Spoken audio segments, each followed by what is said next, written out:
Ananda Paramashivoham. Om Nithyananda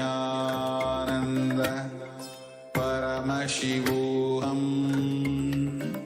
Om Nithyananda Paramashivoham. Om Nithyananda Paramashivoham. Om Nithyananda Paramashivoham. Om Nithyananda Paramashivoham. Om Nithyananda Paramashivoham. Om Nithyananda Paramashivoham. Om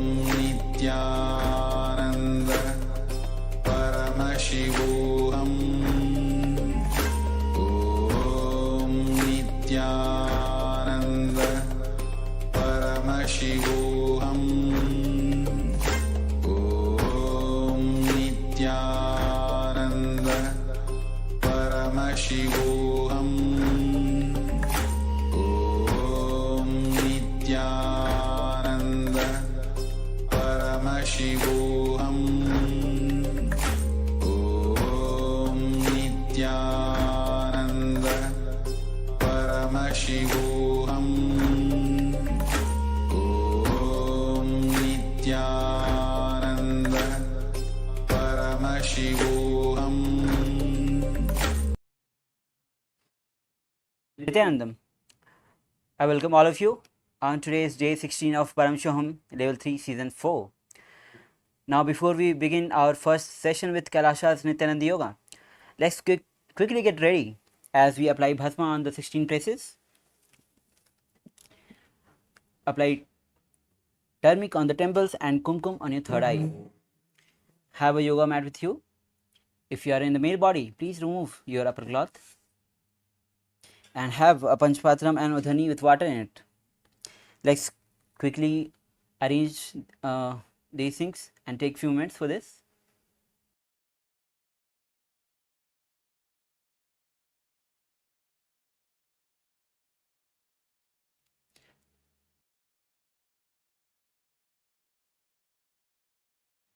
Yes. Now let's join our hands in Namaskar Mudra in front of our heart center. As you inhale deeply, let's start with the Sadguru Vandanam.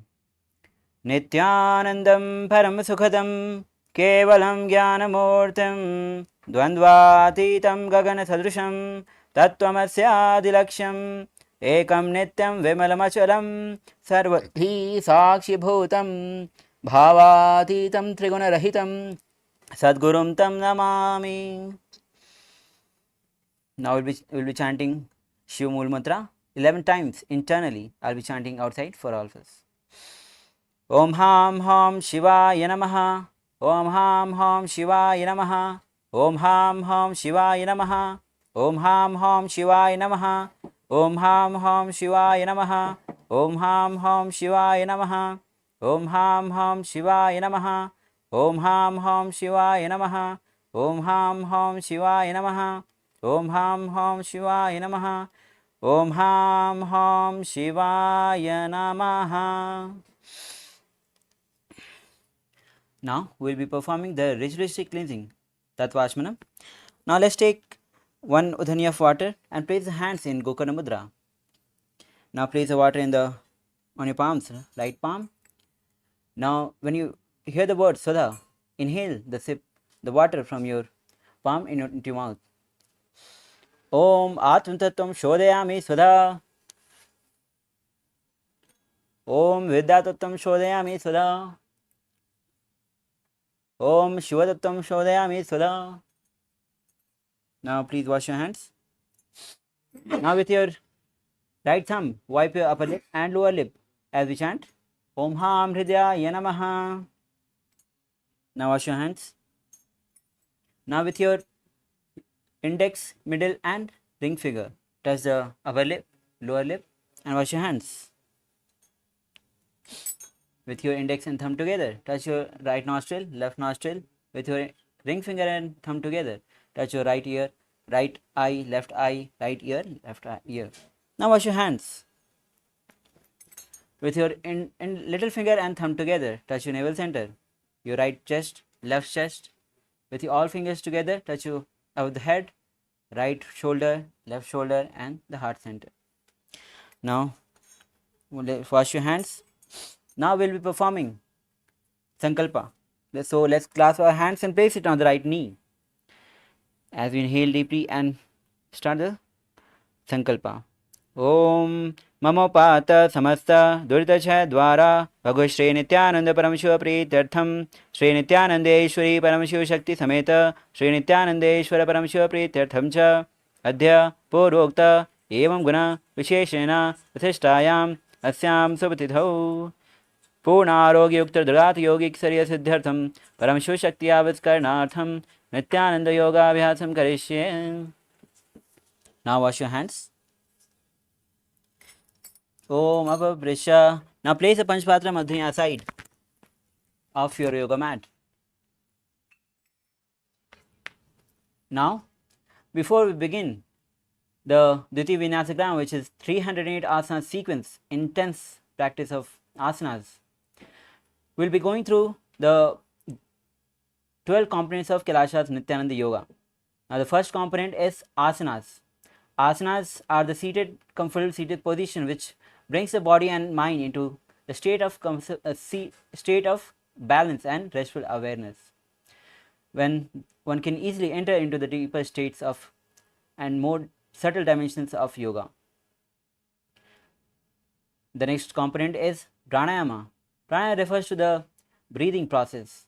The air which we breathe in is a vehicle for the prana to come in. Prana, which is the life energy. Now, pranayama consists of three processes: puraka, rechaka and kumbhaka. Puraka, when we inhale the air, the life force goes in, is puraka. Kumbhaka is when we inhale and hold the breath, and when we exhale the empty air outside, is rechaka. Now, the next component of Kailasa's Nithyananda Yoga is mudras. Now, there is a constant flow of prana happening into our body through nadis and chakras, but much of it gets dissipated into the external world, which is the reason for us feeling tired, confused and powerless, whatever we experience. Now, the mudras are basically the positioning of limbs, fingers, even the tongue. It's a way to seal the prana into our body, which brings a energy circuit connection between the body and which seals the prana so that the energy doesn't leak from the body. The next component is bandhas. Bandhas are basically the internal awakening of Kundalini Shakti. The Sanskrit word meaning is conducive to. Now, initially it is practiced and after some time it happens. Now, basically there are four types of bandhas: Mool bandha, Udyana bandha, Jalandhar bandha, and all combined together is Mahamudra bandha. Mool bandha, when you press the pelvic muscle up in the Muladhara chakra. Udyana bandha, when you suck the stomach in and up, this is Udyana bandha. Jalandhar bandha, when you tuck the chin to the chest and make a throat lock in Vishuddha chakra. When you combine all these three bandhas together, forms a Mahamudra bandha. Now, the next component is karna. Karnas are basically the synchronized movement of hands, feet, fingers in a sacred dance posture. There are 108 asana. There are 108 karnas revealed by Paramashiva in Natya Sastra. The next component of Kailasa's Nithyananda Yoga is visualization. Now, in the science of yoga, context and intentions are everything. Why we bend our body matters. And for whatever intention we bend our body, that experience will be delivered to us. That is why in Kailasa Nithyananda Yoga, we maintain the space of yoga as a ritual, as a direct connection between Paramashiva and us. Each asanas has got different visualization of goddesses, gods, different creatures, animals. Now, visualizing on these powerful forms, each asana, the body gets into a deep experience into that particular posture, that particular asana. The next component is japa. Japa refers to the internal chanting of the mantra with the visualization of it rotating around the throat in a circular way, allowing us to feel the mild vibration of that mantra. When during chanting, when we wear the Rudraksha bead in the Vishuddhi chakra, every word that coming out will have the quote of that mantra. Now the next component is chanting.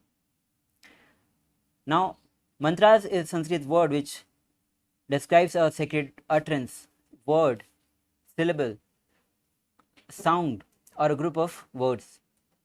Now the mantras has got the spiritual power which with or without phonetic or literal meaning. Now chanting, each asana has got the pramana, the chanting of that particular asanas. Now the next component of Kailasa Nithyananda Yoga is mandalas, weights. Now we will be using weights during Dhiti Vinasa Krama to intensify our practice. Now in Vedic tradition, weights has been used to awaken the Kundalini Shakti within us. The next component is mandalas.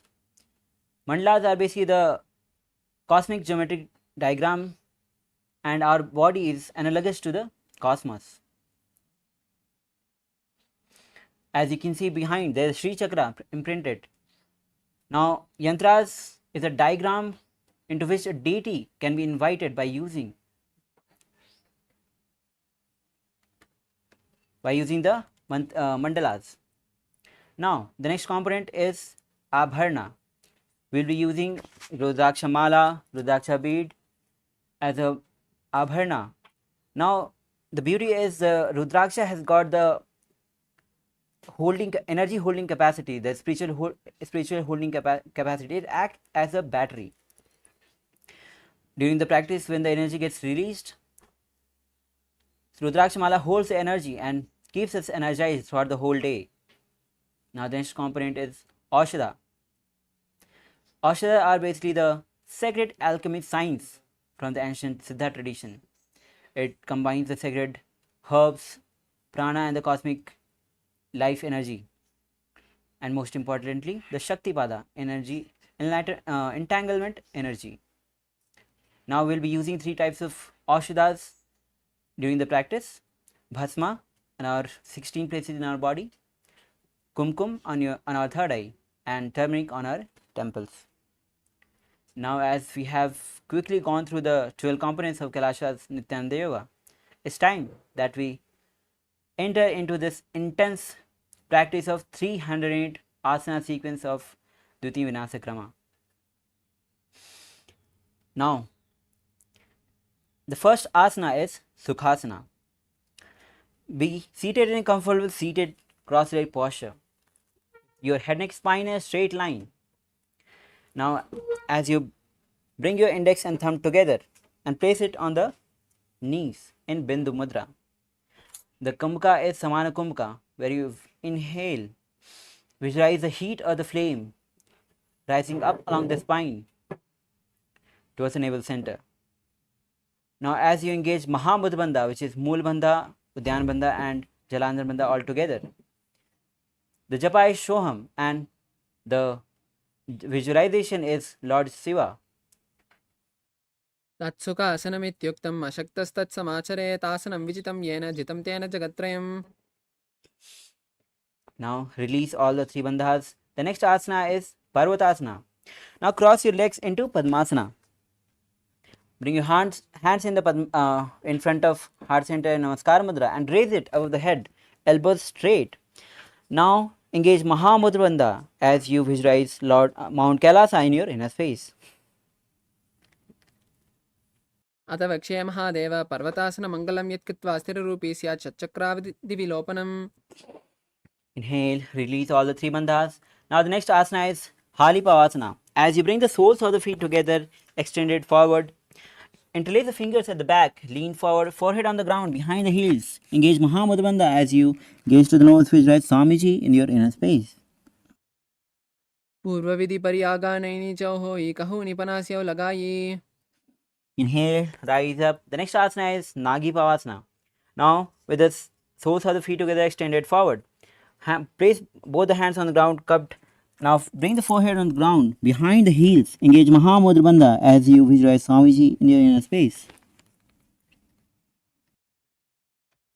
पूर्वविधि पर्यागानैनि चौहो एकहो निपनास्यो लगायि. हाथ आगाने धरती लगावे, पसारे दो हाथ की अंजुलि करे.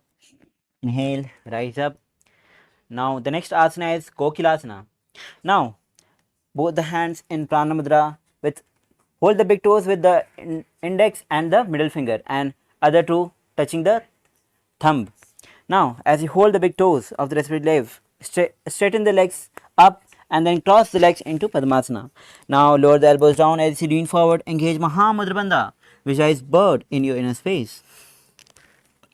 अतान्यदासनं वक्ष्ये येन सिद्धो भवे नरः कस्माद्वायुसञ्चारं कोकिलाख्यासनेन च. Inhale, rise up. The next asana is Nithyananda as you bring ankle on the knees. Now hold the opposite elbows. Now engage Mahamudra Bandha as you visualize Swamiji in space. Gaze to the nose and start rotating your hands in clockwise and then anti-clockwise direction. घोड़ा बाबा पाद की आहु माहिली सोये दचरण को वारिलो तापरि गुल्प समोये. Now relax. The next asana is Gajasana. Now place both the palms on the ground and lift the hips high with feet little closer to the body. Now scoop the head down and forward as you engage Mool Bandha and Jalandhar Bandha. Mool Bandha, Udyan Bandha, Vijay Swamiji in your inner space.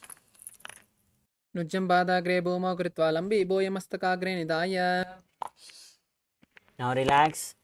The next asana is Rikshasana. Now from the same Gajasana posture, lift the right heel up and with the left heel pressing on the ground. Switch the position of your heels alternatively as you engage Mool Bandha and Udyan Bandha, visualizing bear in your inner space.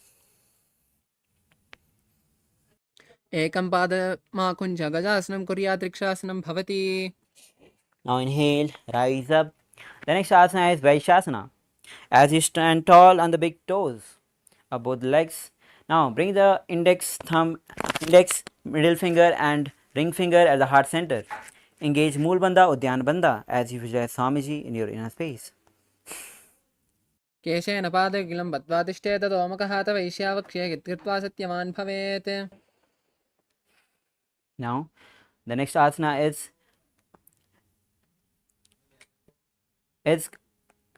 Urdhva Janukarna. Now bring your legs in Aramandi with heels together, toes apart at 45 degree. Bend the knees. Now bring both the hands at the heart center back to the ground. Now as you lift the legs and hands simultaneously, move across the body then to the heart and onto the ground, and repeat the same on the other side, performing Urdhva Janukarna. Now relax. The next asana is Balalingasana.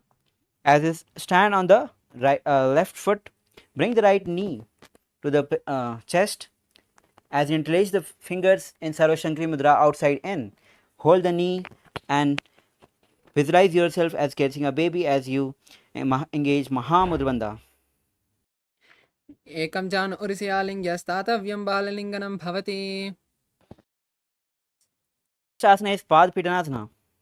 As you bring the right foot at the back of the buttocks, holding it with both the hands, with head, neck, spine in a straight line.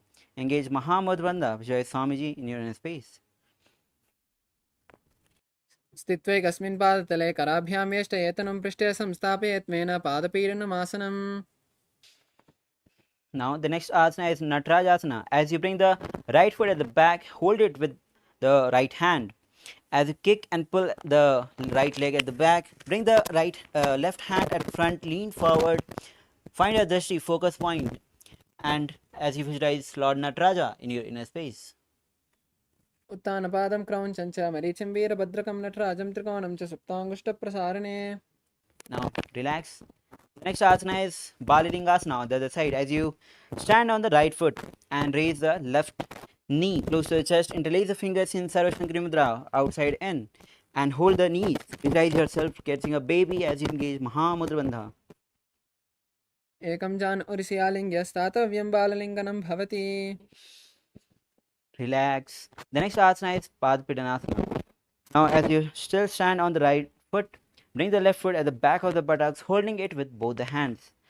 With head and spine in a straight line, engage Mahamudra Bandha and visualize Swamiji in your inner space. स्थित्वैकस्मिन् पादतले कराभ्यां यष्टेतनं पृष्ठे संस्थाप्य त्वेन पादपीडनमासनम्. Now the next asana is Natarajasana.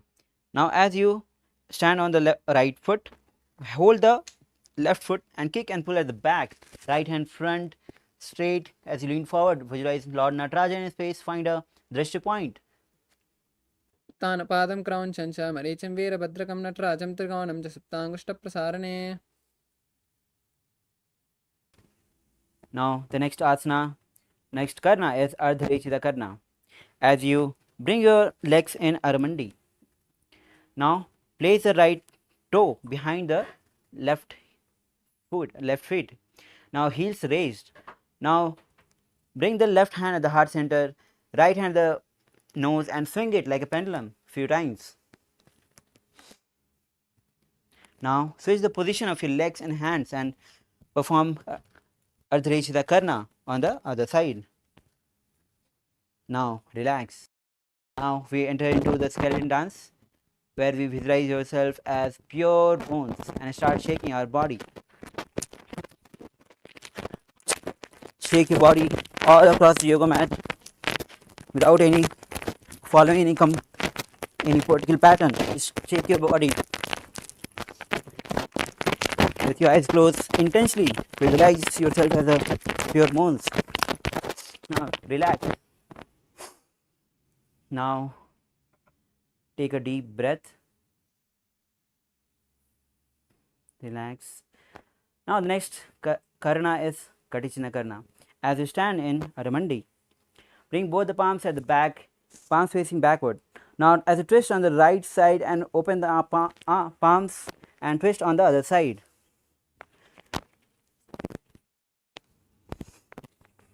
Now relax. The next asana is Tadasana. As you stand tall on the big toes, raise the hands above the head, palms facing each other. As you engage Mahamudra Bandha, visualize palm tree in your hand space. Mahamudra भद्रकोणो ताडासिन विभेदकान् विनोत्तानं सदा कुर्यात् अन्तर्वत्नीपति प्रियात्. Now the next asana is Uttanasana. Now as you lean forward, place both the palms side of the feet. Bring the head to the knees, engage Mahamudra Bandha as you visualize Swamiji in your inner space. Mahamudra भद्रकोणो ताडासिन विभेदकान् विनोत्तानं सदा कुर्यात् अन्तर्वत्नीपति प्रियात्. Now wear the mala if you have brought it. Now bring the body in the plank position and we'll be performing Tarakshvasana as you tuck the chin to the chest and start rotating your head from left to right.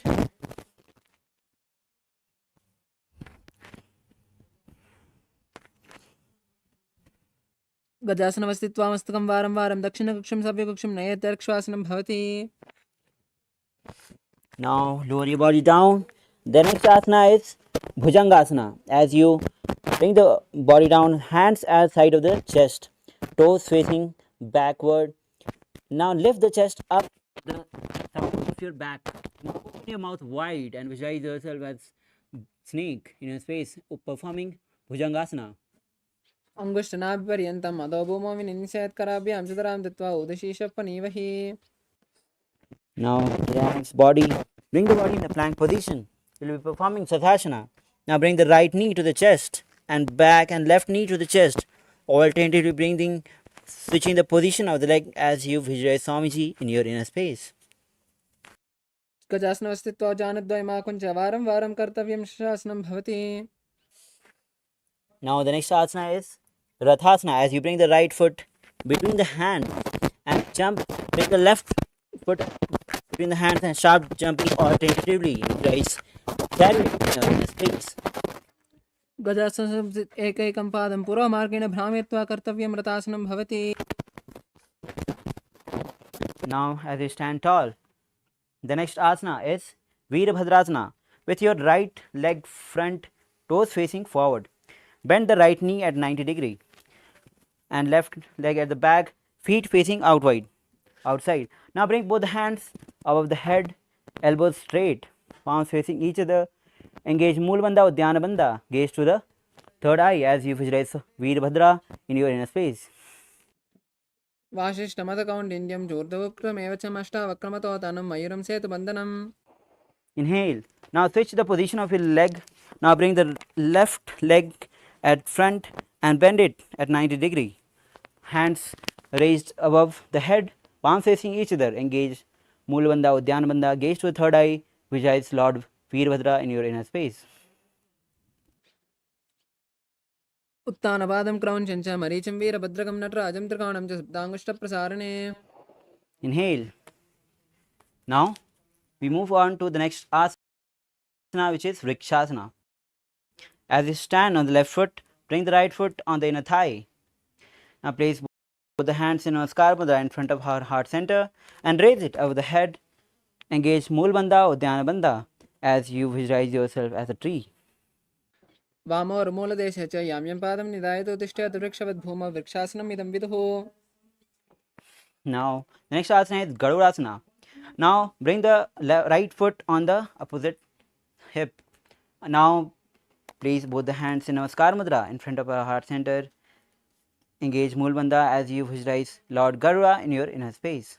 गरुडासनमावक्ष्य येन ध्यानं शृण्वुर्वी सर्वदोषाद्विनिर्मुक्तो भवति य महाबली. Inhale, relax.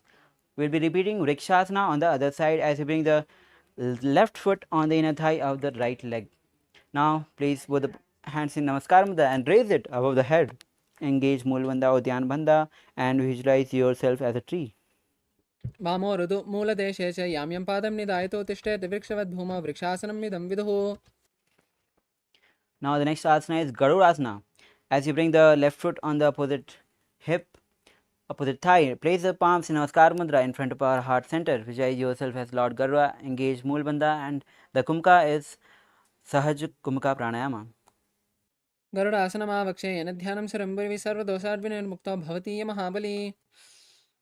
Now relax. The next asana is Trikonasana. Now as you bring right foot front, toes facing forward, left foot back, feet facing outside on the sides. Now bring both the palms straight. Now as you lean forward, bring the right hand, fingers touching the ground, left hand towards the sky. As you visualize triangle in your space, gaze towards the sky, performing Trikonasana. तान् पादं क्रौञ्चं च मरीचिं वीरभद्रकं नटराजं त्रिकोणं च सप्ताङ्गुष्ठप्रसारणे. Inhale, rise up. As you switch the position of your legs, we'll be performing Trikonasana on the other side. Hands parallel to the ground, lean forward. Gaze towards the sky, visualize triangle in your inner space. तान् पादं क्रौञ्चं च मरीचिं वीरभद्रकं नटराजं त्रिकोणं च सप्ताङ्गुष्ठप्रसारणे. Inhale, rise up. The next Karna is Nikutaka Karna. As you bring the legs in Aramandi. Now, with palms at the heart center, raise the right heel. Now, switch the position of legs and hands simultaneously in a synchronized way, performing Nikutaka Karna. Now, relax. The next asana is Angushtasana. Now, as you sit with toes tucked, perineum on the heels, knees together and palms together. Visualize, engage Moolabandha as you visualize Swamiji in space, and the japa is Sadashivoham. कबन्धासनमित्याहो गोरक्षासनमेव च अङ्गुष्ठमुष्टिकं ययं ब्रह्मप्रसादितं तदा.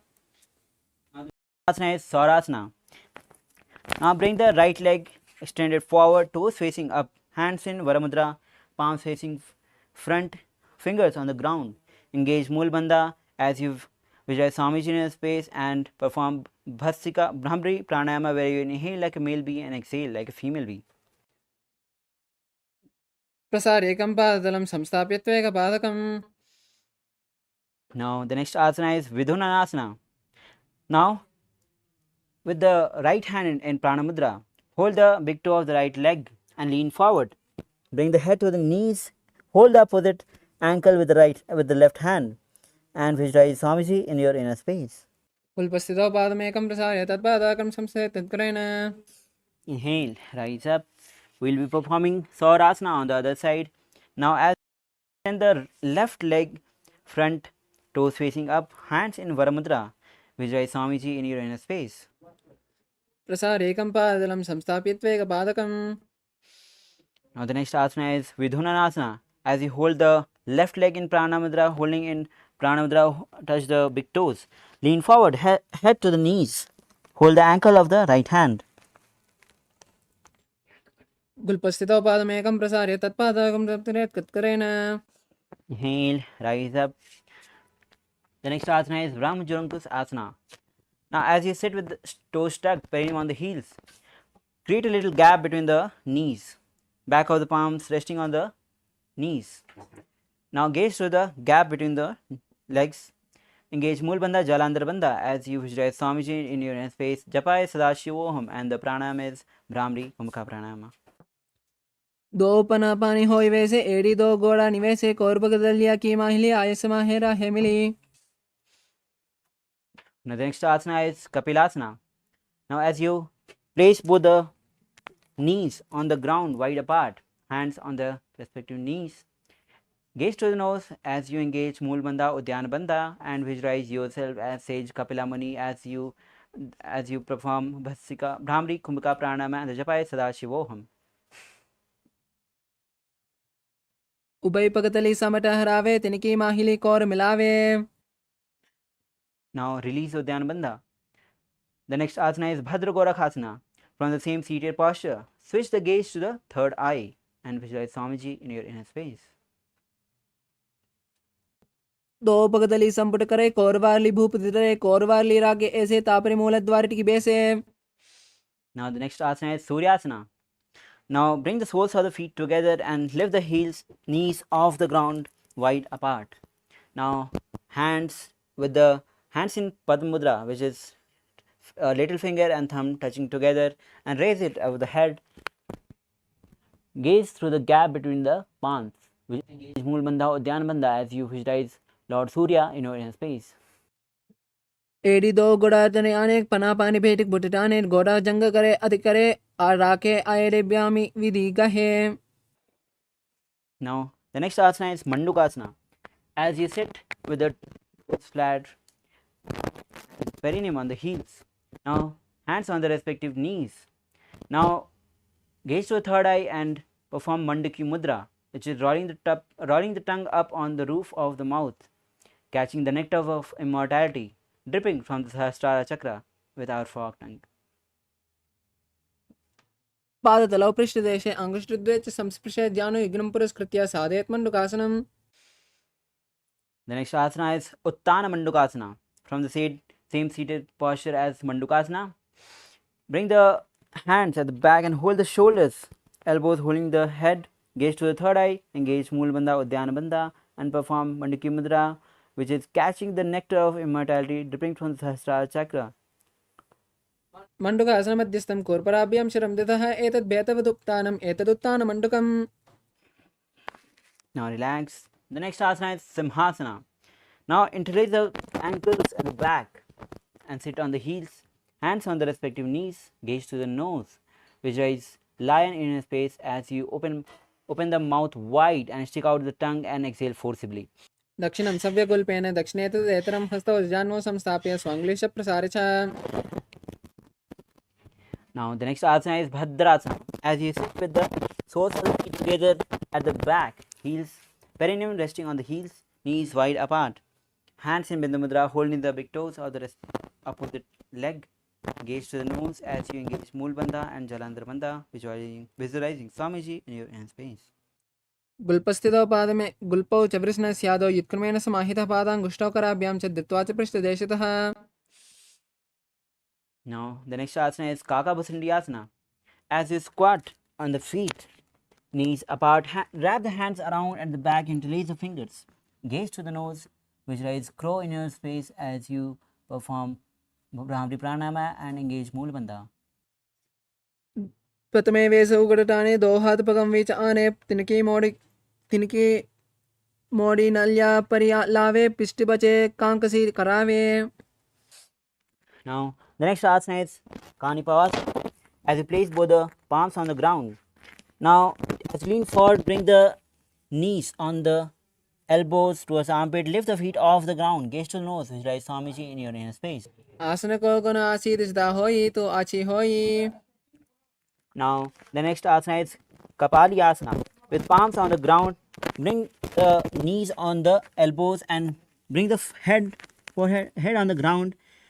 Lift the feet off the ground and lift it straight up. Gaze to the nose, visualize Swamiji in your inner space.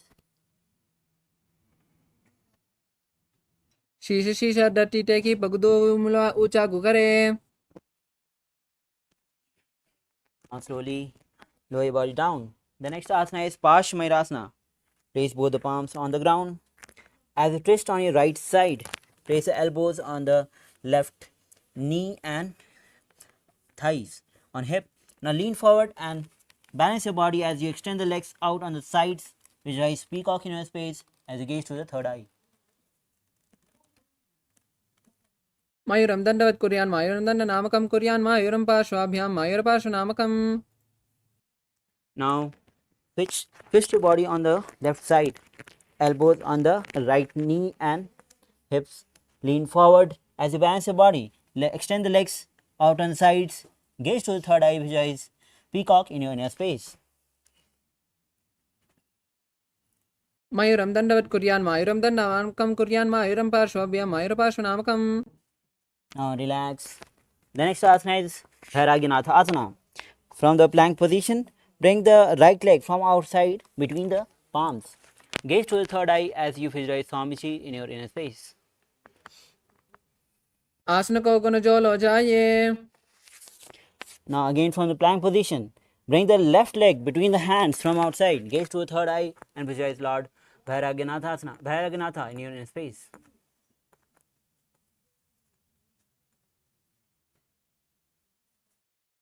आसन को गुण पीती जाई. Now bring the body again in the plank position. We will be performing Unmukh Pithasana. Now place both the elbows on the ground, hips high. Bring the feet closer to the ground, close to the body. Gaze to the third eye as you visualize Swamiji in your inner space.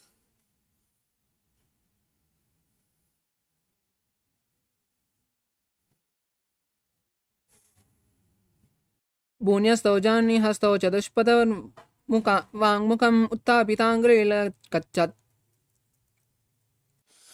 Yes, the next asana is Vasishthasana. As from the plank position, place right palm on the ground, hand straight. Now twist on your left side, left palm, left hand straight to facing towards the sky. Visualize says Vasishtha in your inner space. ऊदु कुक्कुटवासिष्ठ मरीचिहल मत्स्यकं परिवृत्तं चोदरस्य विविधं धनुरासनम्. Take the body on the other side as you visualize Sage Vasishtha on your inner space and gaze toward the sky. ऊदु कुक्कुटवासिष्ठ मरीचिहल मत्स्यकं परिवृत्तं चोदरस्य विविधं धनुरासनम्. Now relax. The next asana is Anjani asana. As you sit with the legs extended forward, toes facing up. Bring the palms under the buttocks and palms facing up. Engage Moolabandha, Jalandhar Bandha as you gaze to the nose, visualize Swamiji in your inner space. दो करा की ube हथेली कोरवाली मेले भेली सो आगाने भूपरिदासे महाने अंगुली मिलिरासे. Now release the Uddiyana Bandha. The next asana is Paschimottanasana. Now bring the hands in Pranamudra and hold the big toes. Lean forward, head to the knees, engage Mahamudra Bandha. Visualize Swamiji in your inner space. जानो परिल्लाटं तु पश्चिमतानुमुच्यते येन केन प्रकारेण सुखं दार्यं च जायते. Inhale, rise up. The next asana is Ugrasana. Create a little gap between the feet. Interlace the fingers at the back of the neck. Lean forward, head to the knees. Visualize Goddess Kali in your space as you engage Mahamudra Bandha. स्वपानिप्यां स्थिरं दत्त्वा जानोपरि शिरोन्यसे आसनो द्विविधं प्रोक्तं भवेदनिर्दीपनम्. Inhale, rise up. The next asana is Marichi Asana. With both legs extended forward, bring the right knee raise knee, heel close to perineum. Now wrap the hands around as you lean forward, head to the knees. Visualize Sage Marichi in your inner space. उदकुक्कुटवासिष्ठ मरीचिहल मत्स्यकं परिवृत्तं च द्रस्य विविधं धनुरासनम्. Inhale, rise up. The next asana is Mahamudrasana. Drop the raised knee onto the ground. Lean forward, hold the foot with both the hands. Head to the knees. Engage Mahamudra Bandha as you visualize Swamiji in your inner space. महामुद्रां प्रवक्ष्यामि तन्त्रेऽस्मिन् मम वल्लभे यां प्राप्य सिद्धासिद्धिं च कपिलाद्या पुरागताः. Inhale, rise up. Now with both legs extended forward, we'll be repeating Marichiyasana on the other side. Now bring the left foot heel close to perineum, knee raised. Wrap the hands around and interlace the fingers. Lean forward, head to the knees. Engage Moolbandha as you visualize Sage Marichi in your inner space. उत्तानपादं क्रौञ्चं च मरीचिं वीरभद्रकं नटराजं त्रिकोणं च सुप्ताङ्गुष्ठप्रसारणे. Inhale, rise up. Drop the raised knee on the ground. Lean forward. Hold the foot with both the hands, knees, head to the knees. Engage Mahamudra Bandha as you visualize Swamiji in your inner space. महामुद्रां प्रवक्ष्यामि तन्त्रेऽस्मिन् मम वल्लभे यां प्राप्य सिद्धासिद्धिं च कपिलाद्या पुरागताः. Inhale, rise up. The next asana is Bhadrasana 2. Now as you sit with the soles of the feet together, heels close to the perineum. Interlace the finger and place it on front of the. Now gaze to the third eye. The Kumbhaka is Rejka Kumbhaka Pranayama. Engage Moolbandha. The Japa is Maha Sadashivoham and visualize Swamiji in your inner space.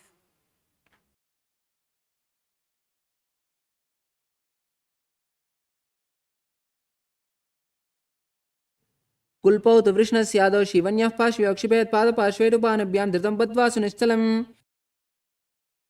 Now the next asana is Gvalipavasana. As you extend the legs straight up, extend the legs forward. Now toes together, heels apart, hands on the respective knees. Gaze to the nose, engage Moolbandha, Jalandhar Bandha. Visualize Swamiji in your inner space.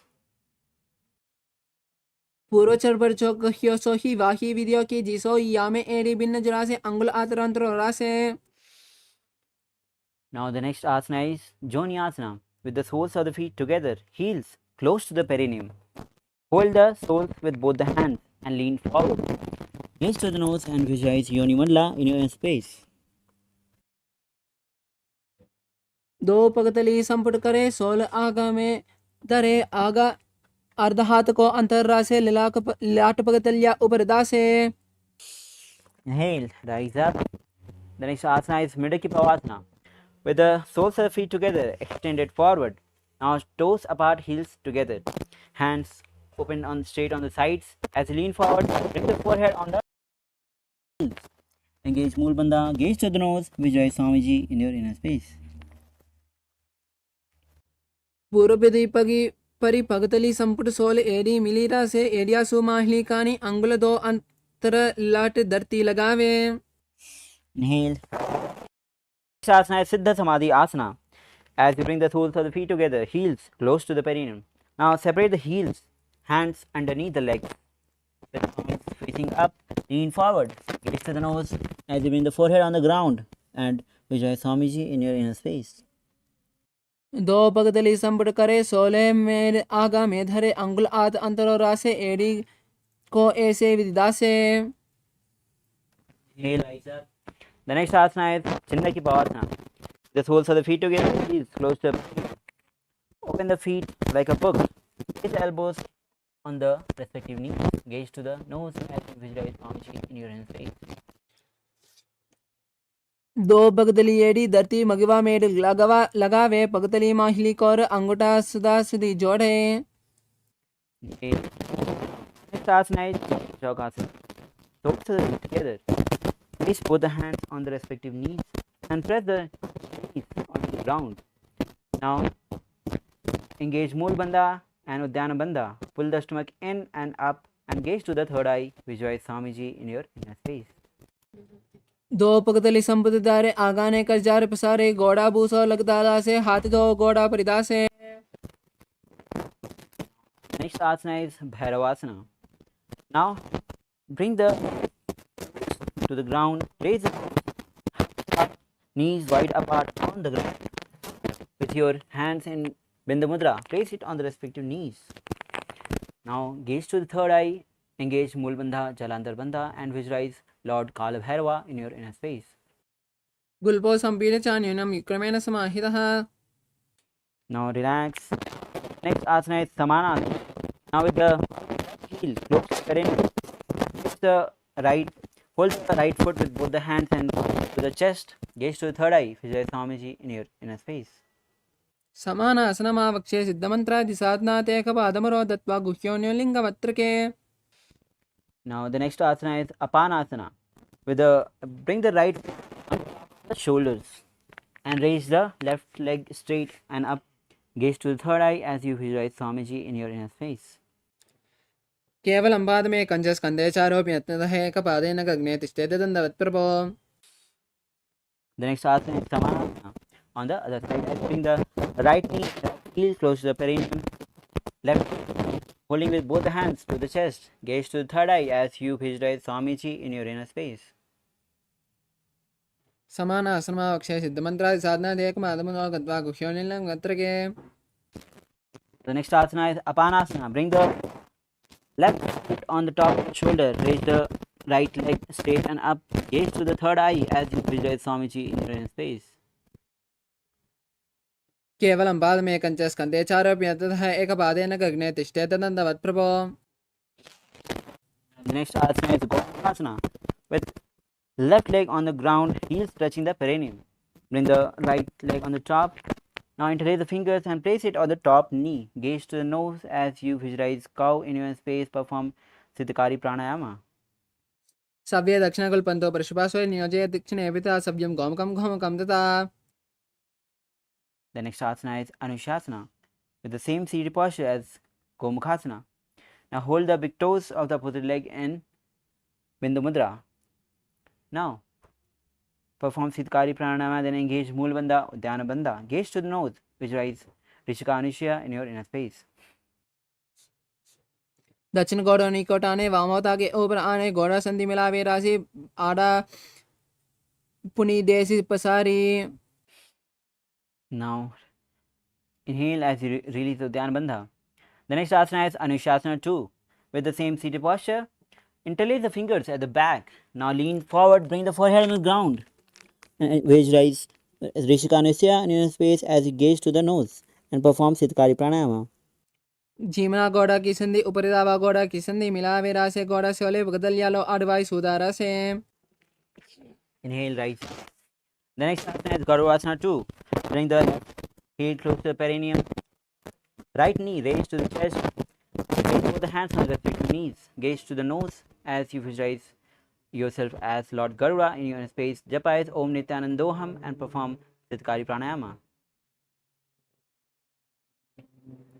ताव पगमोड़ी एड़ी माहिलम गुल्प मूलद्वारिणी चेदे बेसे जीवनी पगदली धरती की गोड़ो ऊंचो उबोरा से.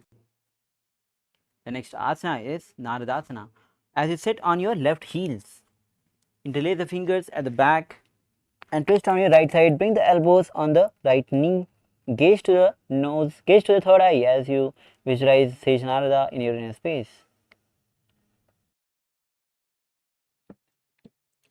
पिष्ट जुवाम बगदली कैरी बुबरिदा हिलगावे फेरी. Now untwist your body. The next asana is Matsya Pitakasana.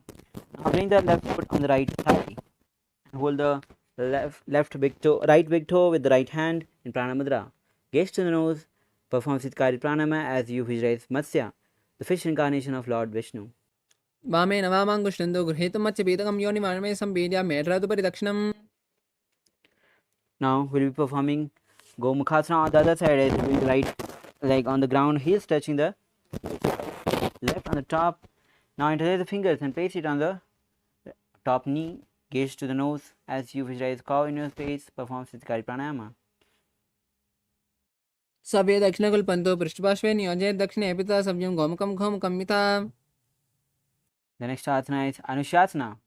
Now as you with hands in Prana Mudra, hold the big toes of the opposite legs, engage Dhyana Bandha, Mula Bandha, Siddhikari Pranayama as you visualize Rishika Anisya in your inner space. दक्षिण गोड़ निकट आने वामोता के ऊपर आने गोड़ा संधि मिलावी बारी आड़ा पुनि संधि पसारी. The next asana is Anushasana 2. As you interlace the fingers at the back, lean forward. Gaze to the nose as you bring forehead on the ground, try to touch nose to the knees, visualize Rishika Anisya in your inner space. जीमना गोड़ा की संधि ऊपरी दावा गोड़ा की संधि मिलावी रासे गोड़ा सोले पगतलिया लो आड़वाई सुदा रासे. Inhale, ease up. The next asana is Gadurasana 2 on the other side as you bring the right heel close to the perineum. Right knee, left knee raised, hands on the respective knees. Gaze to the nose as you visualize yourself as Lord Garuda in your inner space, perform Siddhikari Pranayama. दो पगा मोड़ी येड़ी helium गुल्प मूल द्वार नीचे दे बेसे जीमनी पगतली धरती टेकी गोड़ो ऊंचा उबोरा से. Now the next asana is Naradasana. As you sit on the right heel, interlace the fingers at the back and twist on your left side, elbows on the knees, gaze to the third eye, visualize Lord Sage Narada in your inner space. पिष्ट जुबान पगतली केरी बूह पर दाही लगावे केरी. Now untwist your body. We will be performing Matsya Pitakasana on the side. Now bring the right foot on the left thigh and hold the left big toe with the left hand in Prana Mudra. Gaze to the nose as you visualize Matsya, Lord's fish incarnation of Lord Vishnu as you perform Siddhikari Pranayama. वामेन वामाङ्गुष्ठन्तो गृहीतुं मत्स्यपीतकं योनिमानमे सम्पीड्य मेढ्रादुपरि दक्षिणम्. Now the next asana is Matsyendrasana as you sit with the legs extended forward. Now bring the left foot on the right thigh. Now lift the right leg knee raised on the ground, twist on your right side elbow, left elbow on the right knee and palm on the ears as you bring the right hand at the back and the palms on the ground, gaze to the third eye, visualize Matsyendranath, the master of Hatha Yoga. उदरं पश्चिमावासं कृत्वा तिष्ठेत् तथा मनमरागं वामपादं हि दक्षिणानुपरि निषेत्. Next asana is Kubhasana. Hold the toe of the right leg and bring the right hand on the ear. Gaze to the third eye as you visualize camel in your inner space. आसन को गुण जोलो छाये. Drop the right hand palm on the ground at the back. Now gaze to the third eye as you visualize Matsyendranath in your inner space, performing Matsyendrasana 2. मत्स्येन्द्रपीठं जठरप्रदीतिं प्रचण्डरुक्मण्डलगण्डनास्त्रम् अभ्यासदकुण्डलिनी प्रबोधं दण्डस्तुतिं ददाहि पुंसाम्. Now untwist your body. We will be performing Matsyendrasana on the other side as you bring the right foot on the left side. Raise the left knee, twist on your left side, right elbow on the left knee, palm on the ears, left palm on the ground at the back, gaze to the third eye as you visualize Sage Matsyendranath, the founder of Hatha Yoga in your. उदरं पश्चिमावासं कृत्वा तिष्ठति यत्नतः नम्रागं वामपादं हि दक्षिणानुपरि निषेत्. Now hold the left big toe in Pranamudra of the right hand. Bring the left palm on the ears. Gaze to the third eye as you visualize Sage Matsyendranath in your inner space. मत्स्येन्द्रपीठं जठरप्रदीप्तिं प्रचण्डरुक्मण्डलगण्डनास्त्रम् अभ्यासदकुण्डलिनी प्रबोधं दण्डस्तुतित्वं हि ददाति पुंसाम्. Now the next asana is Matsyendrasana 2. As you bring the left palm on the ground at the back, gaze to the third eye, visualize Matsyendranath Mansalinatha in your inner space.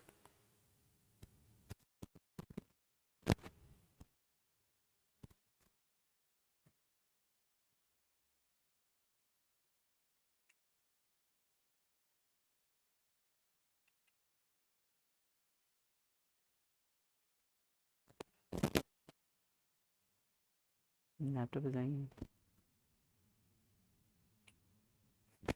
Now, as we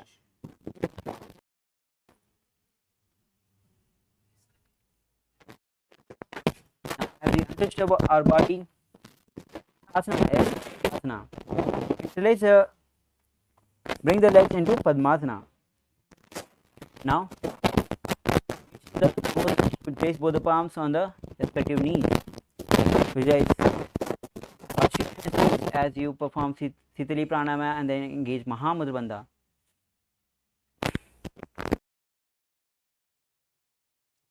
उत्थानोच्चारणो कृत्वा ऊरु संस्थौ प्रयत्नतः ऊरु मध्ये गतौ तानो पाणिकृता तु तादृशौ. Now release all the three bandhas. The next asana is Padmasana 2. With both the hands in Pranamudra, hold the big toes of the opposite leg. Gaze nose. Visualize yourself as Goddess Parvati and sort of Shiva as in your space as you perform Sitali Pranayama. उत्थानोच्चारणो कृत्वा ऊरु संस्थौ प्रयत्नतः ऊरु मध्ये गतौ तानो पाणिकृत्वा तु तादृशौ. Now the next asana is Kukkutasana. As legs are still in the Padmasana, place the palms on the ground between the thighs and the and lift the body off the ground. The japa is Om Nithyananda Mahasarashivoham. Visualize yourself as a rooster as you perform Sahaj Pranayama and the engage Mula Bandha. पद्मासनं संस्थाप्य नानवरन्तरेकरौ निवेश भूमौ वा शिस्ते द्वयमस्तत् कुक्कुटासनः. Put your body down. We're performing the kick. You bring on the knees, bring palms on the ground, front, as lean forward, palms fit towards the body, elbows on the side of the navel, and lift the knees off the ground. Visualize Swamiji in your inner space. धरामावष्टभ्यकरद्वयेन तत्कूर्परिस्तानि पार्श्वः. Now relax. The next asana is Mayurasana. Now, with both the palms on the ground and front fingers pointed towards the body, lean forward, place the elbows on the side of the navel as you lift the feet off the ground, balancing the body. Visualize Mayura, peacock in your inner space. अथ वक्षे Mahadev मयूरासनमुत्तमम्. Now, lower your body down on the ground. Interlace the fingers behind the neck. Feet open on the sides. Visualize yourself as a crocodile in your inner space. अध्याससेते हृदयं निधाय भूमौ च पादौ च प्रसार्यमाणौ. Now relax. Place both the palms on the side of the chest. Toes extended at the back. We will be performing Salabhasana. Bring the forehead on the ground as you lift the legs and knees off the ground. Visualize locust in your inner space. अध्याससेते करयुग्मं वक्षो भूमिम् अवष्टभ्य करतलयोः स्थलाभ्याम्. Now, the next asana is Ustrasana. As you hold the foot with both the respective hands, pull and bring it towards the ground side of the hips. Gaze to the nose as you visualize Swamiji in your inner space. अध्याससेते पदयुग्मं वष्टं पृष्ठे निधाप्य धृतं कराभ्याम्. The next asana is Dhanurasana. As you hold the feet and lift the chest and lift the legs up. Gaze to the third eye as you visualize Lord Shiva's bow in your inner space. प्रसार्य पादौ भुविदण्डरूपौ करौ च पृष्ठे तत्पादयुग्मम्. Relax and sit in Bhagasana as you place both the palms on the respective knees. Gaze to the third eye. Visualize Swamiji in your inner space. उल्टा मोरी पादौ बेसे बहिरो जगति करे एक वेसे. Now as we prepare for the headstand, let's enter Gohyasana as you place both the palms shoulder width apart. Place the fingers and bring the hand on the ground supported by hand, hip high, feet off the ground, knees to the chest. Try to touch the knees to the chin. Gaze to the nose as you visualize Swamiji in your inner space. दो हाथ की कहुनी जोई पुष्णि कराले त्यारे दोई. From this position, lift the legs up and straight. Gaze to the nose and visualize Swamiji in space as you perform Sirsasana. विपरीतं मण्डलं च द्विदैव विदितं हिनः दण्डासनं दिदा प्रोक्तं विपरीतोपवेशने.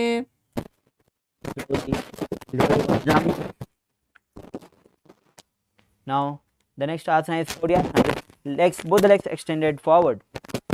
We will be performing new pranayama, which is Bhastika Pranayama, which is rapid exhalation of air forcibly outside.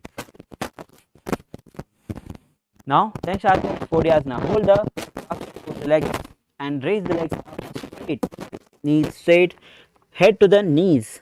Visualize some genius space as you perform Bhasika Kumka Pranayama.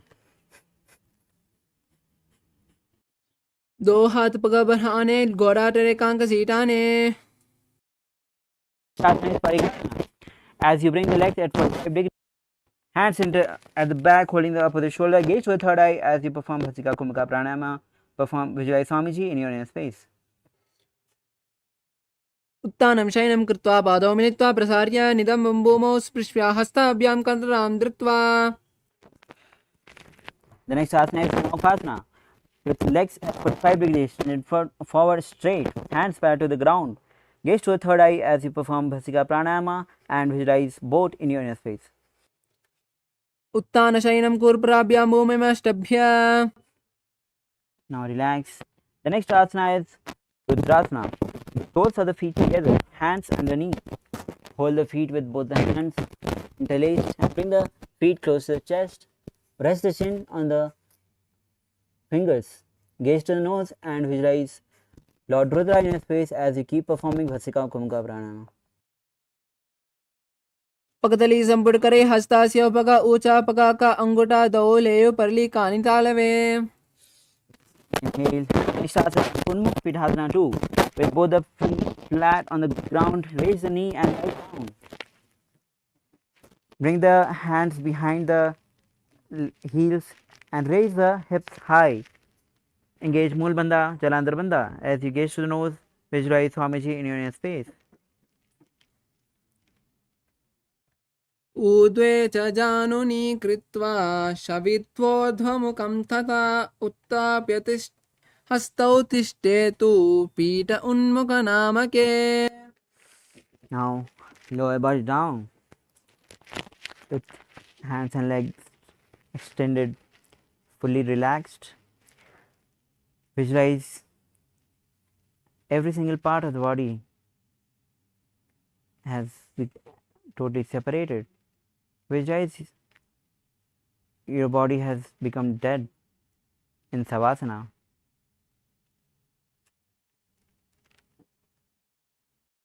अत शवासनम् उत्तानं शववद्भूमौ शयनं तु शवासनं. शवासनं श्रान्तिहरं चित्तविश्रान्तिकारणम्.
Now slowly come down to your physical body. Start to wiggle your fingers, your ankles, hands. Now bring the chest to the knees to the chest as you raise the fingers and rock from side to side. Now twist on one side and come in a seated comfortable posture. Congratulations, you have completed 108 sequence of asanas from 308 asanas. Now we will be moving on to the next 200 asanas, and next 200 asanas will have the same japa of Om Nithyananda Paramashivoham. As you sit in a comfortable seated posture, the first asana is Yatha Sanishthasana. So be seated in a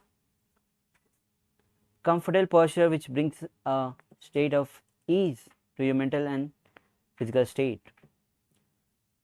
Now perform Samanukumka as you bring hands in Bindu Mudra, heads and index finger and thumb touching together and placing on the respective knees.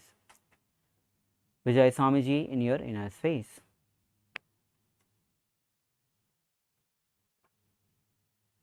पर्यङ्कं तत्समाख्यातं यतसंस्थं यथा स्थितिः. Now the next asana is Samanasana. Samasana. As you be seated in the same posture, visualize Swamiji in your space as you take a long deep inhalation and then hold, and then take a prolonged inhalation and then exhale, repeating this again and again. इदानीं गर्भिणीनां योगाभ्यासो यथा लगो सुखप्रसवलाभाय प्रोच्यते प्राक्तने पति. Now the next asana is Muktasana. Bring one foot to the genital region, other foot on the top, and place both the palms facing down on the respective knee. Gaze to the nose as you visualize yourself as a sage liberated by the Supreme Pontiff of Hinduism. Engage Moolbandha and perform Samanukumka. निपीड्य सीवनीयं सूक्ष्मां दक्षिणेत्रगुल्पतः वामं याम्येन गुल्बेन मुक्तासनमिदं भवेत्. Now the next asana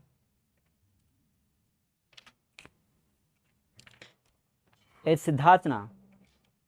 Now as you gaze to the third eye, Vijay Swamiji in space, as you perform Samanukumka Pranayama. स्थाणुःमेन्द्रियोच्चलदृशा पश्यन् भ्रुवोरन्तरं चैतन्मोक्षकपाटभेदजनकं सिद्धासनं प्रोच्यते. Now the next asana is Siddhi Asana. Gaze to the ground. Engage Mahamudbandha as you visualize Swamiji in your inner space. वामपादकी एडी जानो सीवनिमजितासकौण्टानो. Now release all the three bandhas. Now the next asana is Rudrasana 2 with the same seated posture as Siddhi Asana. Rotate both the hands and place it on respective knees in Bindu Mudra. Gaze to the third eye as you visualize Swamiji in your space, Lord Rudra in your space, the fierce dimension of Shiva. वामचरणपरिदर्शनराके एकजुगति ऐसे विदिदाके. The next asana is Santaduna Asana. Now with the same seated posture, hands in Bindu Mudra, switch the gaze to the nose as you visualize Swamiji in your inner space. आसनकी गुणमनकी चलचलतामीटा. The next asana is Siddhasana 2. Now with the same seated posture, bring the palms in Samputta Mudra. When one palm facing on the top of each other towards side of, bring the hands in to the navels, cupping on one palm on the other, resembling a lotus flower. Visualize Swamiji in your space as you engage Moolbandha and perform Samanukumka. ऋतुकाय समासीन सिद्धासनमुदीरितं प्रसार्य भुविपादौ तौ धोर्भ्याम् अङ्गुष्ठमातराः. Now the next asana is Bandha Yoni Asana. From the same seated posture, Visualize your sankalpa as manifesting through the womb of creation. Now we will be performing Shanmukhi Mudra. Now bring the index finger below the lower lip, ring finger above the upper lip, close the nostrils with the middle finger, and close the eyes with the index finger, close the ears with the thumb. As you inhale and perform Shanmukhi Mudra. यत्र मध्ये महादेव बन्धयोन्यासने श्रो यत्कृत्वा केचरो भूत्वा विचिरेदीश्वरो यथा. Now relax from the Shanmukhi Mudra. The next asana is Virasana. Now place one foot on the thigh and the other foot on the opposite thigh. Now hands in Bindu Mudra. Visualize Swamiji in your space. Embody the state and space of bravery. एकं पादमदैकस्मिन् भिन्यस्योरणि संस्थितः इतरस्मिन् सदा चोरं वीरासनमुदीरितम्. The next asana is Valmiki Asana. As you sit with in the same position, hands in Bindu Mudra, gaze to the third eye as you visualize sage Valmiki, the great poet and author of Ramayana. दावा पगाकी पगतली पुनि एडे है Zoya. The next asana is Yoni Mudrasana. Now gaze to the nose. Place both the palms on the knee facing downwards. Now visualize Yoni Mandala in your space. As you visualize, gaze to the nose. वामपादिकी पगतली जाहि माहली कौरी. The next asana is Yoni Asana. With seated posture, place the gaze to the third eye. Yoni Mandala in your space.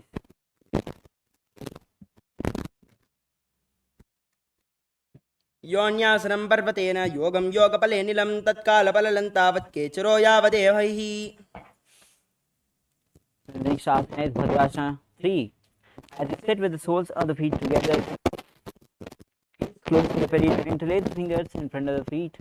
Gaze to the nose as you engage Moolabandha, Udyanabandha. Visualize yourself as Lord Veerabhadra.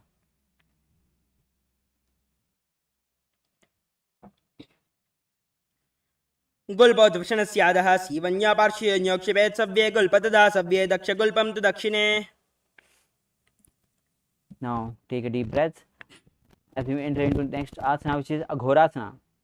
Now as you sit with the soles of the feet together, now gaze to the third eye. Visualize yourself as an Aghori. Now roll the tongue up on the roof of the mouth. Now close the left nostril with the right hand and inhale through the right nostril. Hold and then exhale through the left nostril and repeat on the other side.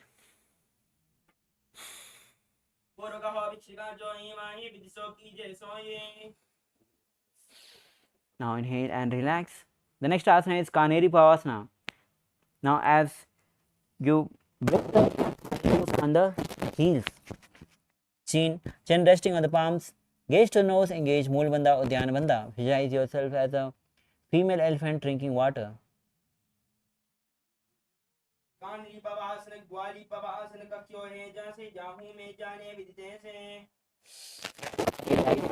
Asana is Asana. As you sit with knees raised, arms between the feet, placed fingers, feet off the ground, gaze to the nose as you visualize Swamiji in your inner space.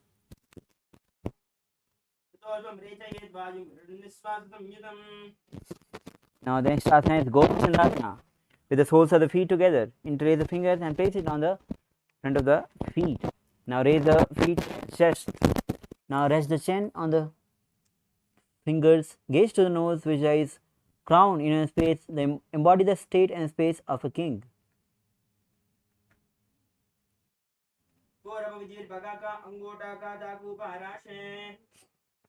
The next asana is Udarasana. Now with the soles of the feet together, hands and insert the hands underneath the legs, and insert the feet, hands and bring the legs to the chest. Gaze to the nose as you visualize your body free from any defects.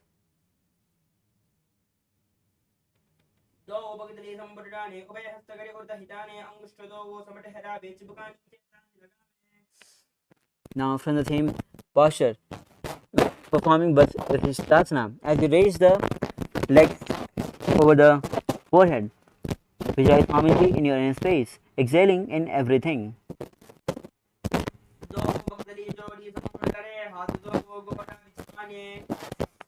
Now relax. The next asana is Bhujasana. Now as you bring both the legs on the top of the shoulders, in hands interlaced, fingers interlaced at the back of the neck, visualize yourself as a cobra as you engage Mulbandha and perform Rechka Kumka. शीर्षासनं तु विज्ञेयं काक्षासनमतः परं ग्रीवासनं च परमं भुजासनमिहोचयेत्.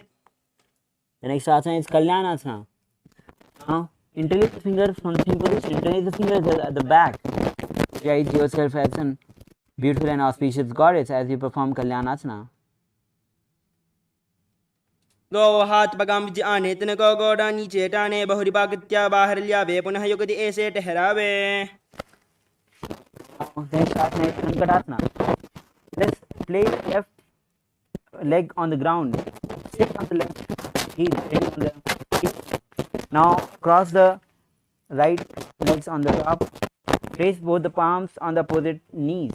Visualize yourself as a swan as you perform Ujjayi Pranayama, making a sound like an ocean. वामपादं चिदेर्मूलं संयस्य धरणीतले पादण्डेन याम्येन वेष्टयेद् वामपादकम्. Now the next asana is Dhenukasana. Slide the left feet out. Now place both the hands on the respective knees. Visualize cow in your space as you engage Mulabandha and Udyana Bandha.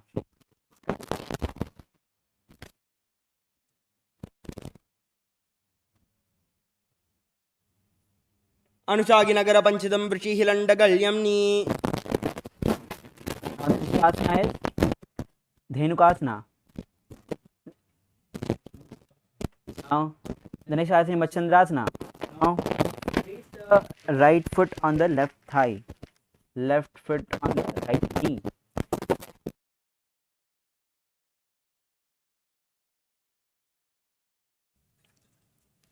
Now on your right side, bring the right hand at the back and hold the left thigh. Actually rotate on your left side and bring the left hand and hold the right thigh, and right hand holding the left knee. Gaze to the third eye as you visualize Swamiji in your inner space. Now,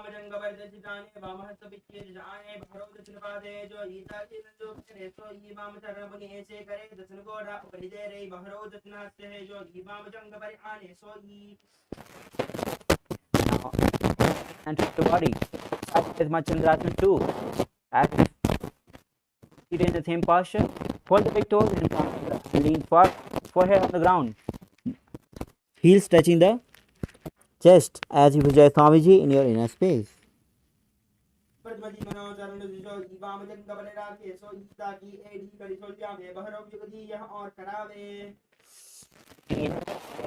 The next asana is Guru Asana. Interlace the fingers and place it on the left knee. Engage Mahamudra Bandha as you visualize Swamiji in your inner space.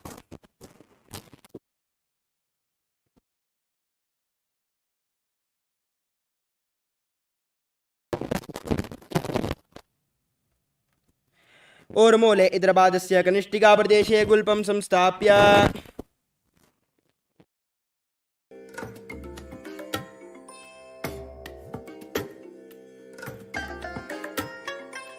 I bless you all.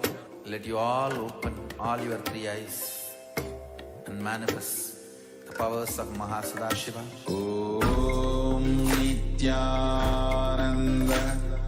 Paramashivoham. Om Nithyananda Paramashivoham. Yes, sorry for the technical glitch. As we move forward, the next asana is Guru Asana. From the same seated posture, interlace the fingers and place it on the left knee. Engage Mahamudra Bandha as you visualize Swamiji in your inner space. ओर्मूले इदरपादस्य कनिष्ठिकाप्रदेशे गुल्पं संस्थाप्य तदेव जानु इदरपादपार्श्वि संस्थाप्य तिष्ठेदस्थौ सम्मीलयेत् गुरु आसनं भवति. Taking Sankarasana on the other side.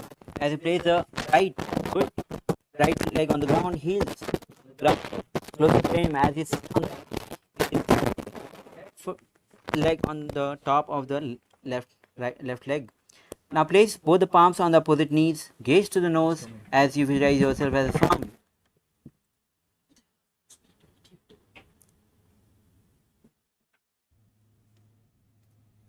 वामपादं चितेर्मूलं संयस्य धरणीतले पादण्डेन याम्येन वेष्टयेद्वामपादकम्.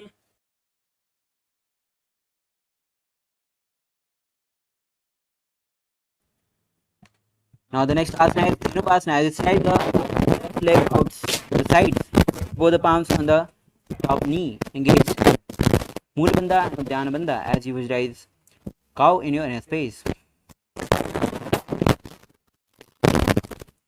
अनुशागिनगर पंचदं वृषिहिलण्डकल्यम्नि. Now the next asana is Chandrasana. On the place the left and the right foot on the left knee.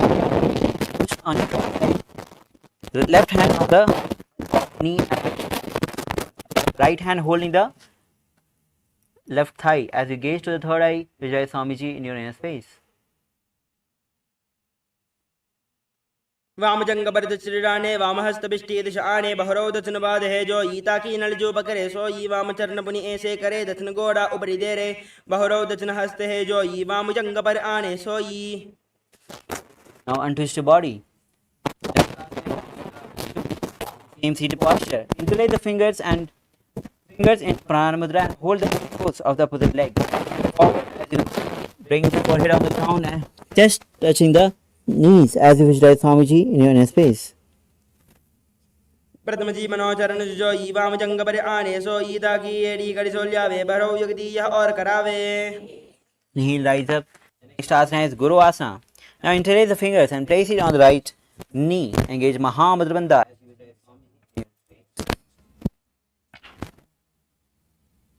ऊर्मूले इदरपादस्य कनिष्ठिकाप्रदेशे गुल्पं संस्थाप्य तदेव जानु इदरपादपार्श्वे संस्थाप्य तिष्ठेदस्थौ सम्मीलयेत् गुरु आसनं भवति. Now the next asana is Parasana.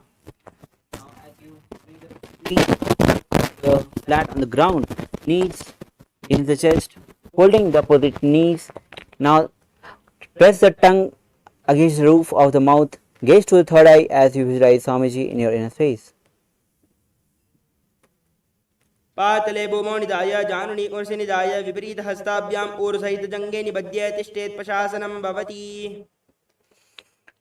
The next asana is Bodhisattva. As you hold the opposite wrist from the same seated posture and rest the chin on the knees. Gaze to the nose as you roll the tongue up against the roof of the mouth, performing Kechari Mudra. Visualize yourself being an abode of bliss as you perform Ujjayi Pranayama. दो पगदली वो परिजरे कोरमाहली ऐसे करे कोरमाहली उकड़वे से जंगा चाती अग्रनिवे से. Now the next asana is Kulakata Asana. Now from the same seated posture, bring the hands underneath the thighs and hold the opposite elbows. Bring the feet a little closer. As you gaze to the nose, roll the tongue up on the roof of the mouth. Gaze Vijay Swamiji in your inner space and you perform Ujjayi Bandha, making the sound like an ocean.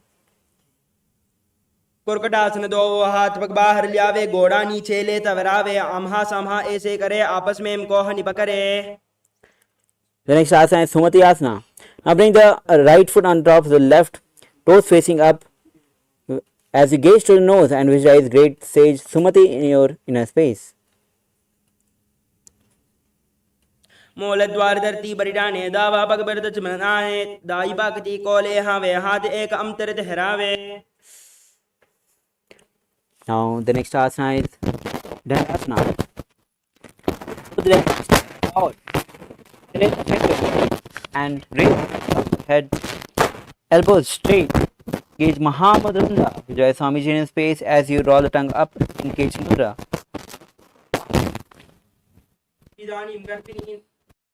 इदानीं गर्भिणीनां योगाभ्यासो यथा लगो सुखप्रसवलाभाय प्रोच्यते प्राक्तने पति. The next asana is Arambha. Legs extended. Now hold both the hands in Pranamanda. Hold the respective hand as lean forward. Bring the head to the knees. Engage Mahamudra and visualize Swamiji in your inner space. दो पग मिलिबा पसारी पगा का अंगूठा पकड़े ले लाड गोड़ा लगावे. Inhale, rise up. The next asana is both the Shokasana as you raise the knees up and hands underneath as you hold the foot with both the hands. Gaze to the nose as you visualize Swamiji in your inner space. प्रथम बेसे दो बाव पसारी कचक ऊर्ध को कोरडो दारे. Rise up. The next asana is Jatakasana as you bring both of the feet together. Now bring the hands underneath the legs as lean forward, facing up. Bring the mouth, nose and forehead on the feet as you visualize Swamiji in your inner space. दो AD महिला के दीजे हाथ पसारी. Rise up. The next asana is Urdhva Paschimottanasana. Now, as you sit with the legs extended forward, bring the left leg at the back of your neck. If you can't hold it, bring it back. Place it at the shoulder level. Lean forward and hold the foot with both the hands. Engage Mahamudra Bandha as you visualize Swamiji in your space. पश्चिमदानवत् संस्थितिं कृत्वा एकं पादं ग्रीवायां धृत्वा तिष्ठेत्. ऊर्ध्व पश्चिमतानं भवति. Inhale. Now asana is with your leg again at the back of the neck. Lean back. Holding it with the right hand. Gaze to the nose, visualize Swamiji in your inner space. उत्तान शयनी एकैकं पायि ग्रीवायां विन्यस्य इतरहस्तेन पावाग्रं गृहीत्वा.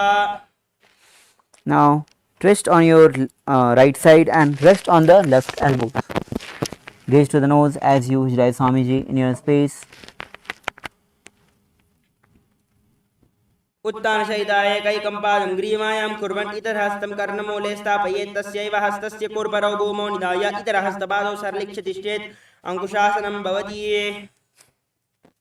Now bring the leg front from the back of your neck. You will be performing Dhirasana. Now as you again lie down on the back, now bring the knees to the chest.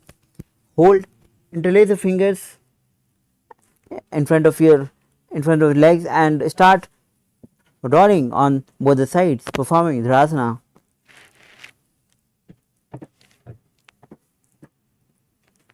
उत्तान शयिनी जानुनी हृदयवस्तंभ जंगसस्तौरुणी करद्वये बद्ध्वा सव्यापसव्यं लोडये. दुशासनं भवति. Now again rise up. Be performing Urdhva Paschimottanasana on the other side. As you sit with the legs extended forward, bring the right leg back of the neck. Again, if you can't take it at the back of the neck, hold it at the shoulder level. Now as you lean forward, hold the feet with both the hands. Help the knees to guide Swamiji here in your space. पश्चिमदानवत् संस्थितिं कृत्वा एकं पादं ग्रीवायां धृत्वा तिष्ठेत्. ऊर्ध्व पश्चिमतानं भवति. Inhale, rise up. Leg back of the neck. Lean backward. Now hold the right foot with the left hand as you gaze to the nose and visualize Swamiji in your inner space. उत्तान शयिनी एकैकं पायि ग्रीवायां विन्यस्य इतरहस्तेन पावाग्रं गृहीत्वा.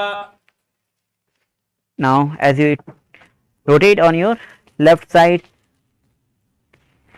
resting on the left elbows, gaze to the nose as you visualize Swamiji in your space and perform Sajkumka Pranayama. उत्तान शयिताय एकैकं पादं ग्रीवायां कुर्वन् इतरहस्तं कर्णमूले स्थापयेत्. तस्यैव हस्तस्य कुर्परौ भूमौ निधाय इतरहस्तपादौ सरलिक्ष्य तिष्ठेत्. अंकुशासनं भवति. Now the next asana is Yoga Nidrasana. As you still lie down on the back, bring one leg at the back of the neck and then other leg at the back of the neck, interlacing the legs. Now interlace the fingers at the back of your buttocks. Gaze to the third eye as you gaze to the nose as you visualize Swamiji in your inner space.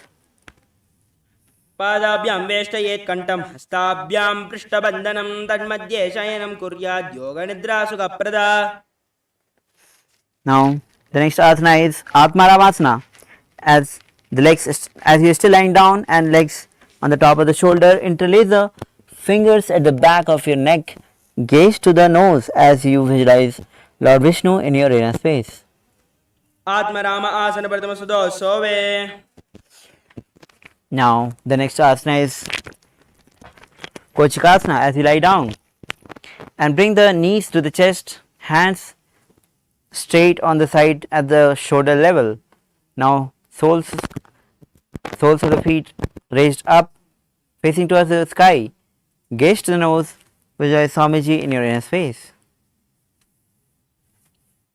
दो हाथ सीधा सा करे Tanas ube Sapa करे बगूचा या गाने आने बहरव युग दिए यहाँ विद्याने. Now the next asana is Jathar Parvetri, step 1, 2 and 3.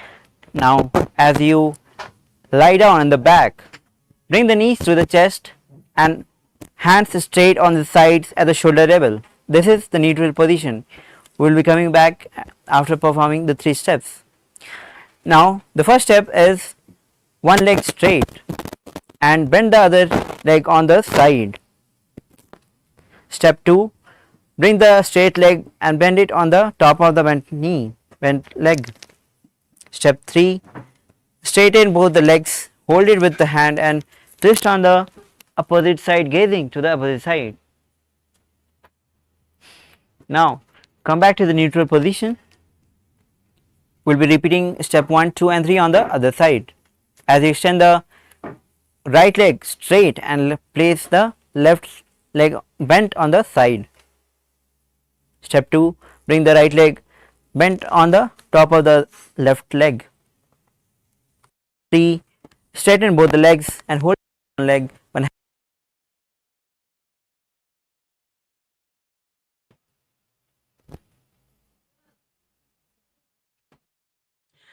परिवृत्ति कोक्षिबाहि दृदाहि परिकीर्तकं बद्धकोणं सुप्तकोणं ऊर्ध्वकोणमतापि च.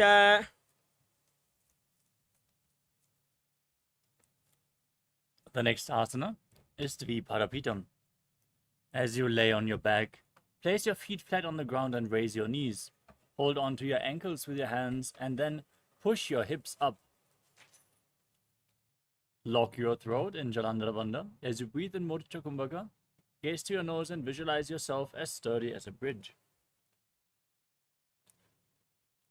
प्रतिक्रियायुधं नन्द्वा पीठः सर्वबलप्रदं गर्भिणीनां दुर्बलामि इति Gargi जगादुनो.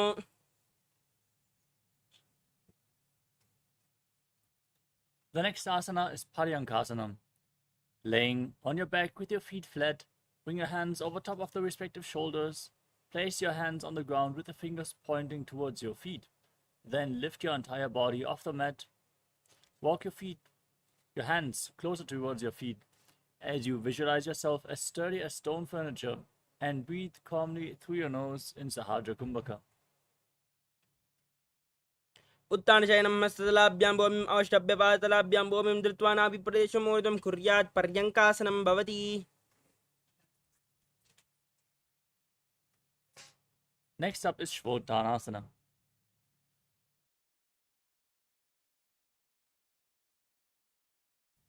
As you lay on your back, lift your knees towards your chest and place your hands on the respective shoulders.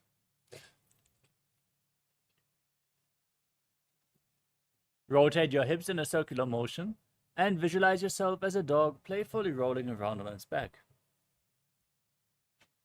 शवचरीरं संस्थाप्य जानुनी सम्मील्य नाभवान् ये हस्ताभ्यां कन्दरां बद्ध्वा भामयेत् श्वत्तानं भवति. The next asana is Viparita Karani. As you lay on your back, raise your hips and legs up, keeping your arms on the mat below for support. Now, lock your throat in Jalandhara Bandha. Move your legs in a circular motion and visualize Swamiji in your inner space. अथ विपरीतकरणी मुद्रा भूतले सुशिरौ दत्त्वा. Now, stop the movement of your legs. Keep visualizing Swamiji in Viparita Karani too. करणी विपरीताख्या सर्वादिव्याधिनाशिनी नित्यम् अभ्यासयुक्तस्य जाठराग्नि विवर्धनी. Now, lower your legs down and then bring your hips up again. Bring your feet over top of your head. Place your toes down on the ground above you and interlock your fingers behind your back in Padusha Mudra, placing them on the mat for support. Visualize yourself as a plow in Langalasana.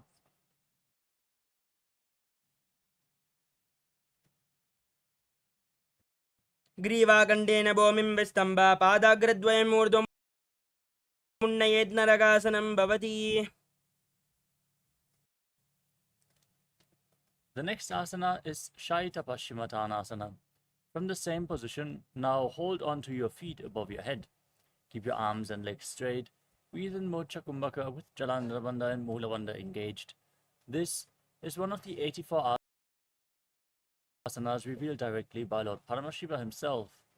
Visualize Paramashiva in your inner space. Chant the Mahavakya Om Nithyananda Paramashivoham. तानं शयित्वात् कुर्वीता शयितपश्चिमदानकम्. The next asana is Supta Konasana.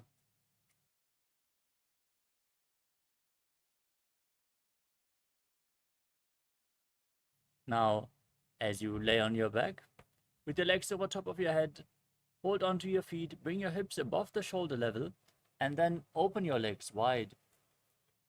Now visualize Swamiji in your inner space. Breathe in Mocha Kumbhaka. परिवृत्ते कोक्षिबाहि त्रिदाहि परकीर्तकं बद्धकोणं सुप्तकोणम् ऊर्ध्वकोणमतापि च. The next asana is Chakrasana. Now bring your feet back together, hold onto your ankles, and roll onto your back as you keep your legs straight, visualizing yourself as a chakra, a wheel in Chakrasana. शवासनस्तद्वौ पादौ कुर्यान्मस्तकतः परौ व्युत्क्रमेण ततः शीघ्रम् एतत् सर्वस्य साधनं चक्रासनं गुल्मप्लीहा वातरोगादिनाशनम्. Next up is Supta Prasarita Paramātma. As you lay on your back, hold onto the big toes in Prana Mudra, extending your legs up straight, and then open your legs wide to the side. Visualize Swamiji in your inner space and breathe in Ujjayi Pranayama, making an ocean-like sound with your mouth. उत्तानपादं ग्रौञ्चं च मरीचं वीरभद्रकं नटराजं त्रिकोणं च सुप्ताङ्गुष्ठप्रसारणे. Next up is Supta Paramātma. Still holding onto the big toes in Prana Mudra with index and middle fingers. Now join the feet back together above your body. Keep your legs straight. Visualize Swamiji in your inner space. उत्तानपादं ग्रौञ्चं च मरीचं वीरभद्रकं नटराजं त्रिकोणं च सुप्ताङ्गुष्ठप्रसारणे. Next up is Matsyasana. From Supta Paramātma, now cross your legs into Padmasana. Lay flat on your back, bring your arms over top of your head and hold on to opposite elbows above your head.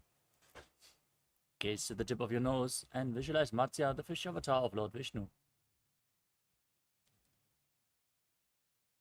मुक्तपद्मासनं कृत्वा उत्तानशयनाच्चरे कुर्पराभ्यां शिरो वेच्य मत्स्यासनं तु रोगः.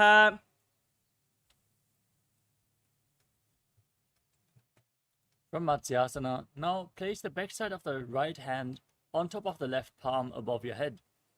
Maintain Padmasana and gaze to your nose as you visualize Lord Rama in your inner space in Parasharamasana. प्रथमकरे पद्मासन आचे सोदोसो वेबु परिपाचे गोड़ा अर्जुंगाए दो वुबुसो लगिता राशे सोई.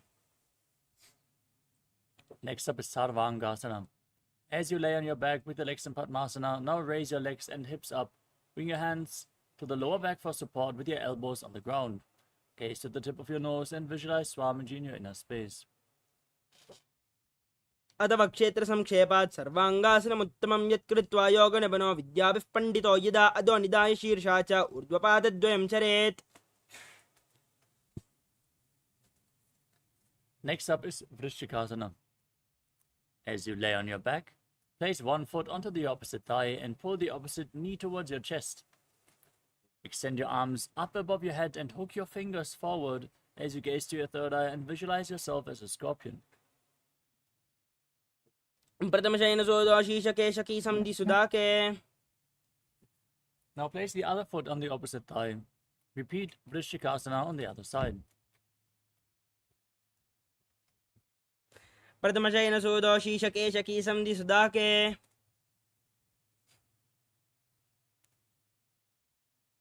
Next up is Vrishaparakshipasana.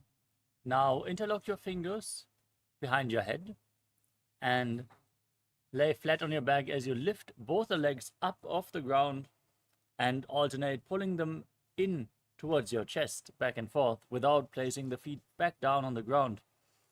Visualize Swamiji in your inner space and breathe calmly in Sahasra Kumbhaka. उत्तानशयनं कृत्वा पातल अनुलम्बिः कन्दरां बद्ध्वा कूर्परो मिलित्वा नितम्बेन भूमिं स्पृष्ट्वा एकं पादं प्रसारे एकेन पादेन सव्यदक्षिणं भ्रामयित्वा वृषभादिक्षेपः भवति. Next up is Maruttanasana. Now place your hands next to your hips and lift your knees up, touching your ears with your knees again and again. Visualize Swamiji in your inner space. श्वद्धान संस्थितिः कृत्वा जानद्वयं कर्यायेन कर्णयोः संस्पृशेत् मरोत्थानं भवति.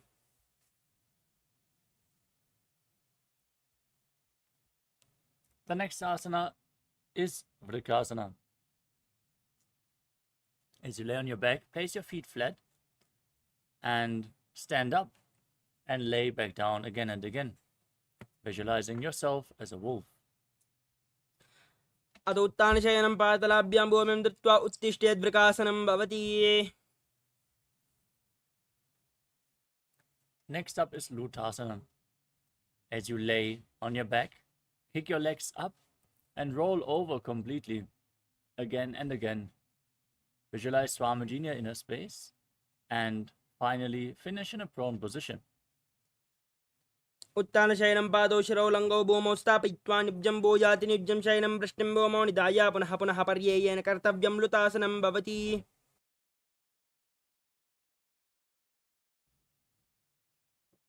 As you now lay on your stomach, keep your hands next to the shoulder level and contract your lips. Make a whistling sound like a flute while inhaling, as you visualize yourself as a chariot carrying warriors into a battle for Dharma on your chariot back in Sarathasana. निब्जं शयनं कृत्वा नाभिं भूमौ निधाय.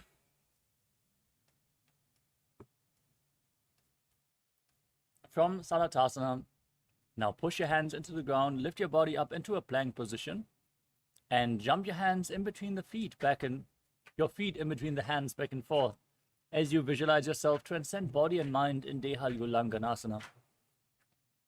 हस्तद्वयं बद्ध्वा तन्मध्ये चरणद्वयम् उडानेव बहिरानेव अतः नयेत् देहल्युल्लङ्घनं भवति. Now stand tall and bend forward as you place your hands on the mat in front of the feet. Walk back and forth on hands and feet as you visualize yourself as a wise 60-year-old elephant. अथ जाट्यासनं वक्ष्ये येन जातिस्मरो भवेत् हस्तान्द्रिभूमौ च गमनम् आगमनं ततः. Next up is Lolitika Karana.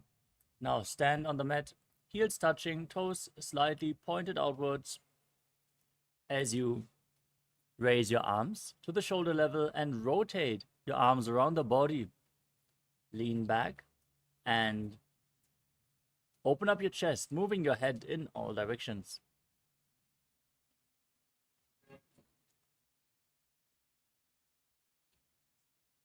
The next asana is Sarapasana.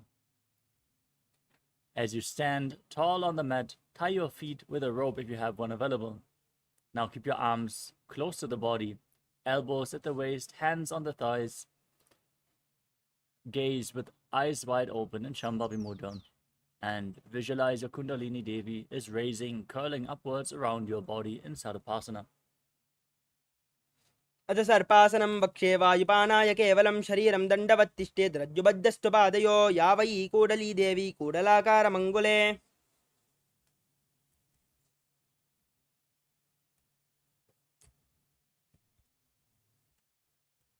The next asana is Ushtrasaranasana.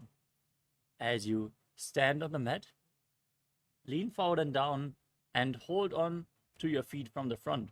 Step your toes onto your fingers and close your hands in a fist as you walk around on the mat, visualizing yourself as a camel. मुष्टिकनिष्ठिकाप्रदेशेन भूमौ निधाय उपरि पादतले संस्थाप्य उष्ट्रवत् उष्ट्रसाधनं भवति. Next up is Ashvasana. From the same position, hold your feet from the side and walk around on the mat, visualizing yourself as a horse, Ashva. मुष्टिकनिष्ठिकाप्रदेशेन भूमौ निधाय उपरि पादतले संस्थाप्य अश्ववत् शरीरं चलनीयम् अश्वासनं भवति. We move on to Kapota Nitakasana. Now stand on the mat with your feet together, interlock your fingers behind your back, and lean back, tilt your head back as far as possible as you pull your hands towards your calves, visualizing yourself as a soaring bird diving. पातले भूमौ निधाय पृष्ठभागेन हस्तौ जङ्घापर्यन्तं नीत्वा कपोतनिटकं भवति.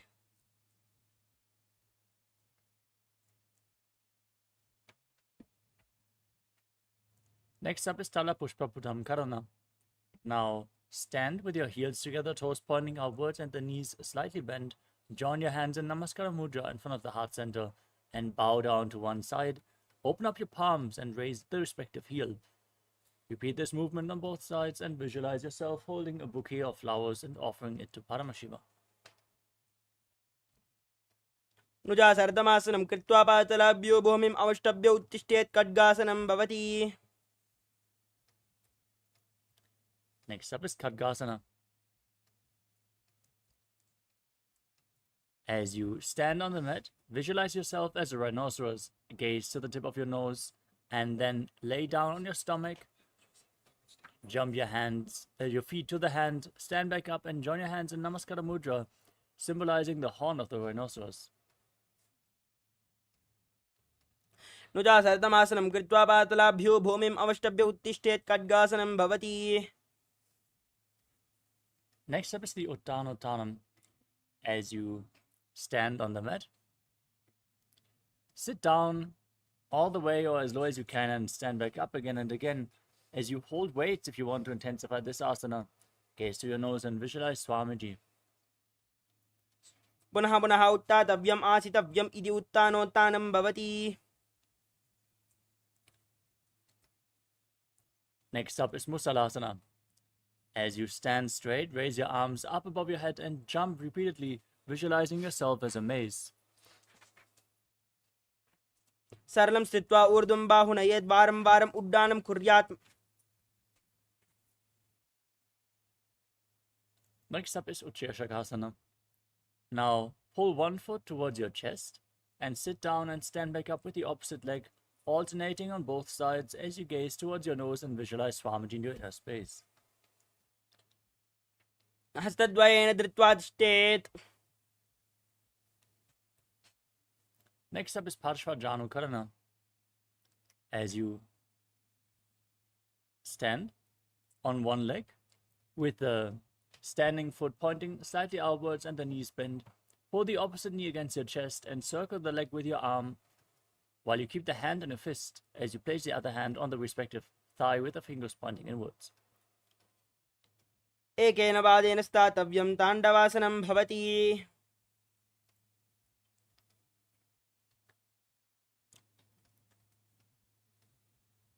The next asana is Tandavasana. Now visualize yourself fiercely dancing as Lord Shiva. As you extend both your arms and one leg forward, sit down and stand back up. एकेन पादेन स्थातव्यं ताण्डवासनं भवति.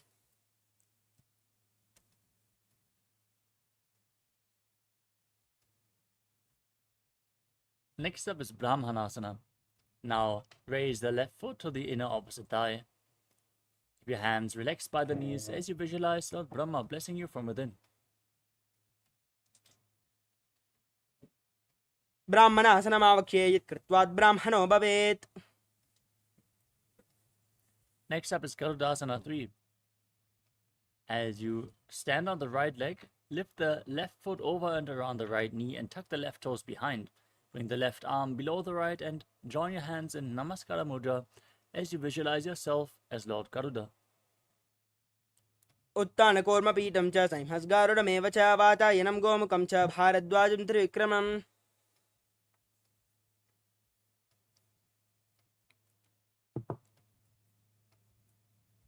Next up is Ekapadasana.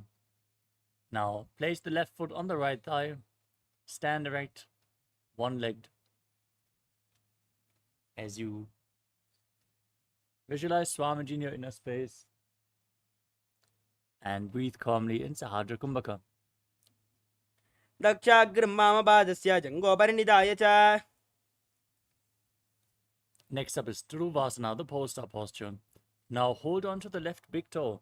As you stand erect on the right leg, rotate quickly as you visualize yourself as the North Pole Star. एकेन हस्तेन दण्डरूपस्य एकस्य पादस्याग्रं धृत्वा. Next up is Trivikramasana, the 3 steps of Lord Vishnu. Now lift the left leg behind your neck, if you can.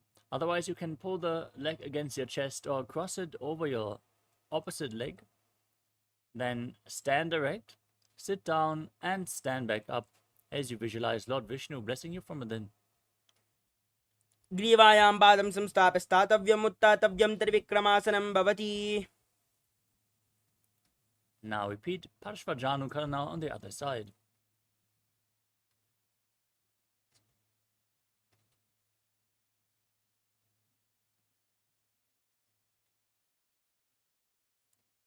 Now stand on the left leg, extend the right, and extend your arms forward as you sit down and stand back up in Tandavasana on the other side. एकेन पादेन स्थातव्यं ताण्डवासनं भवति.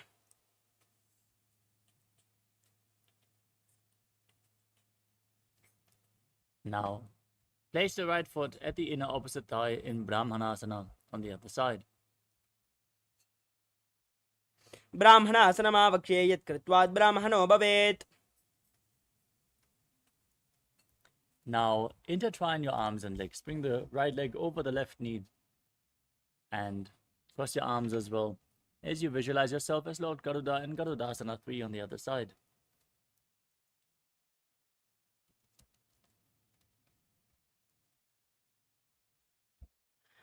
उत्तानकूर्मपीठं च संहस्गारुडमेव च वातायनं गोमुखं च भारद्वाजं त्रिविक्रमम्. Now place the right foot on the left thigh. Keep your hands relaxed by the side as you visualize Swamiji in Ekapadasana.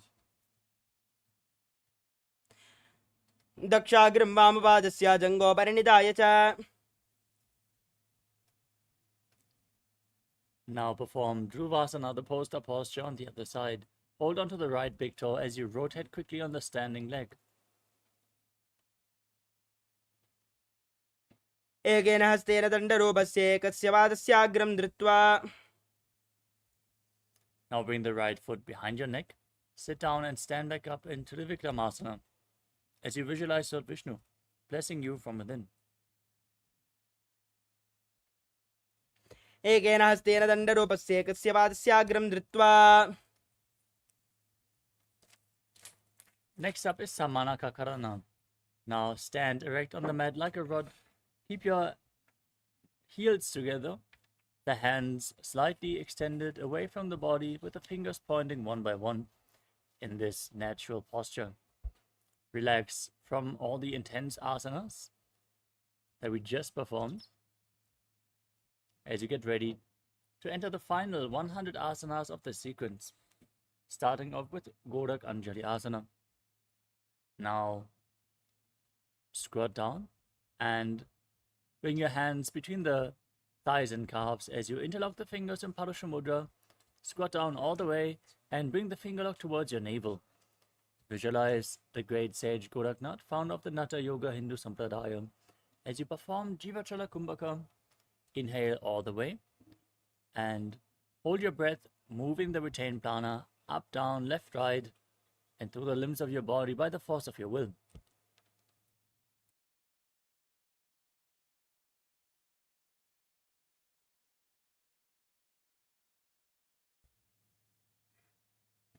प्रथम हि बौहोय बाहुरीनी च उपनिहोवे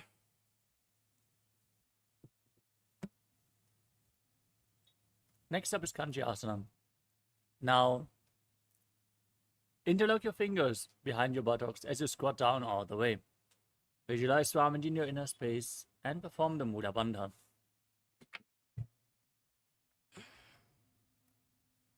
पूर्वमध्यासस्थो निवेशयामि तम्बं धृत्वा पादतलाभ्यां भूमिम् अवष्टभ्य तिष्ठेत् काञ्चासनं भवति. Next up is Bhairava. Now sit down on the ground with your heels against the perineum, feet flat, and interlock your fingers behind in Parasha Mudra as you gaze to your navel. Visualize Bhagavan Kala Bhairava, the Lord of Time. दो ओम बगा की दाल की माहली का और मिलावे पना पानी होकर मरो वैसे.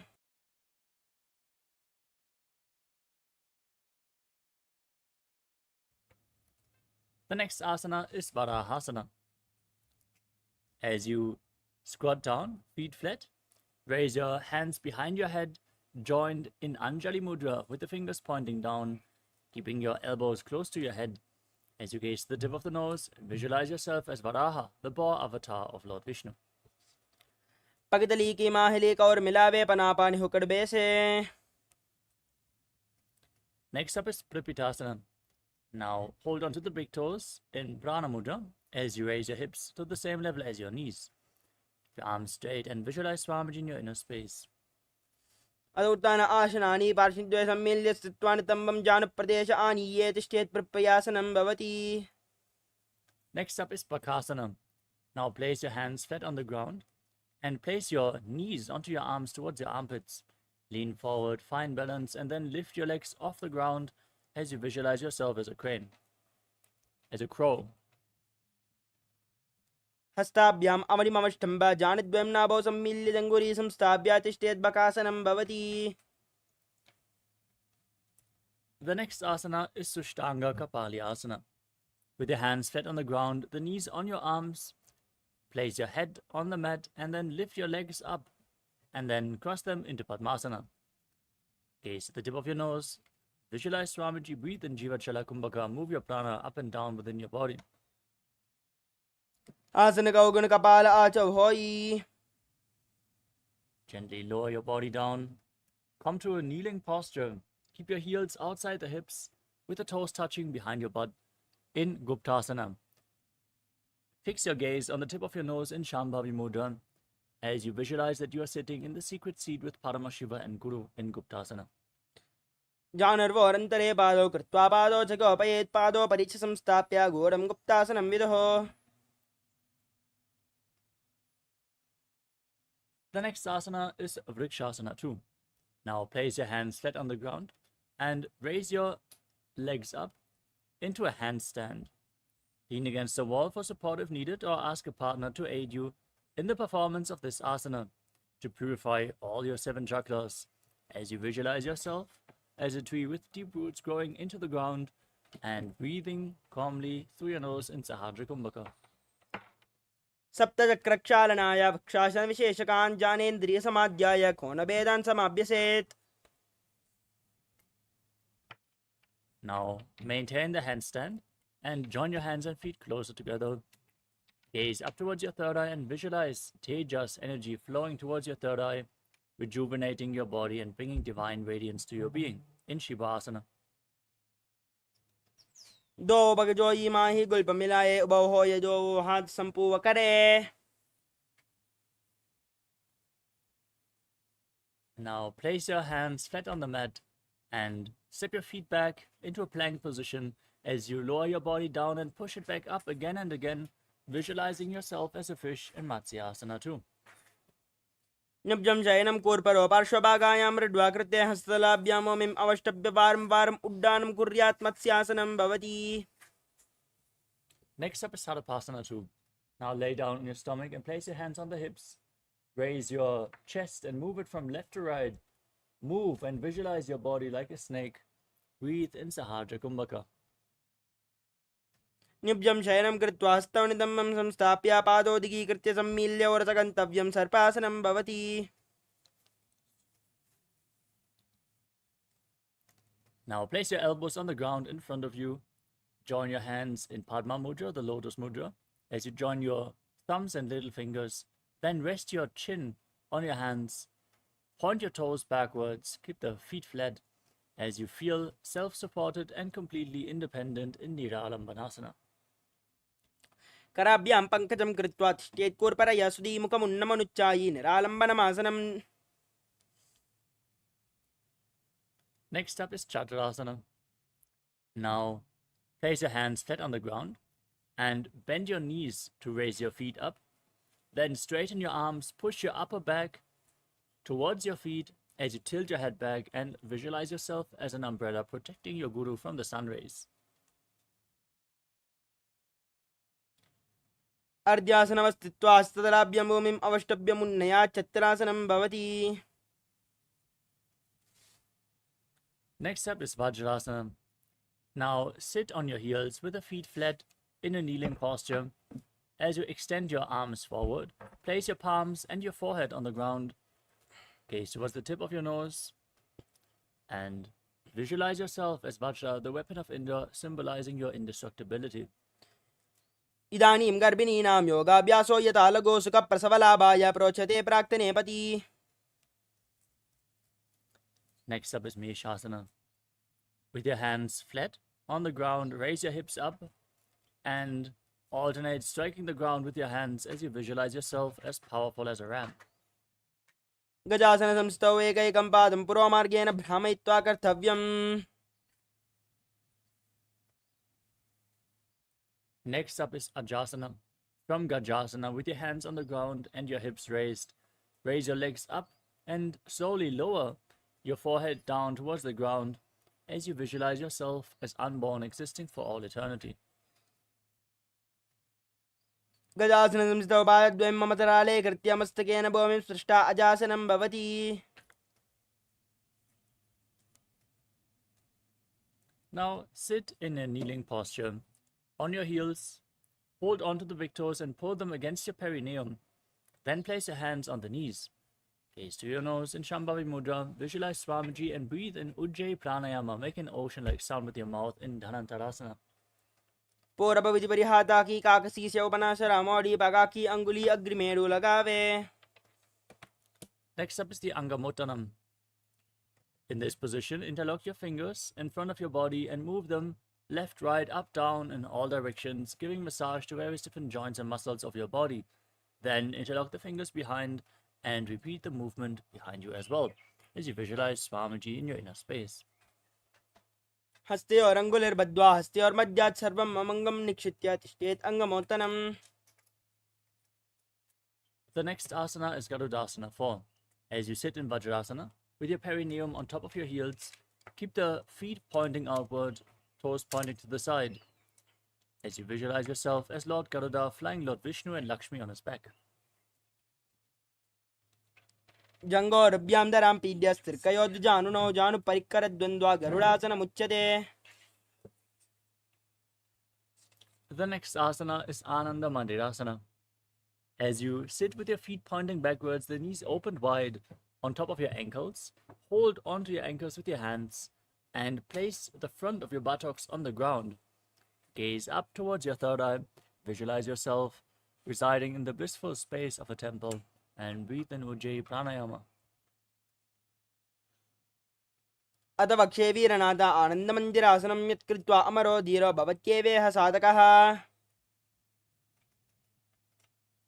Next up is Mandukasana too. As you keep your knees open wide, the feet overlapping behind, sit on your ankles and place your hands underneath the knees. Then press your tongue up against the roof of your mouth in Manduki Mudra. Visualize yourself as a frog and engage Uddiyana Bandha and Mula Bandha. पृष्ठं सम्पीड्य गुल्पाभ्यां जान्वङ्गे सफले आकृतिः हस्तौ पातले क्षिप्तौ मण्डुकं पादोषहृते.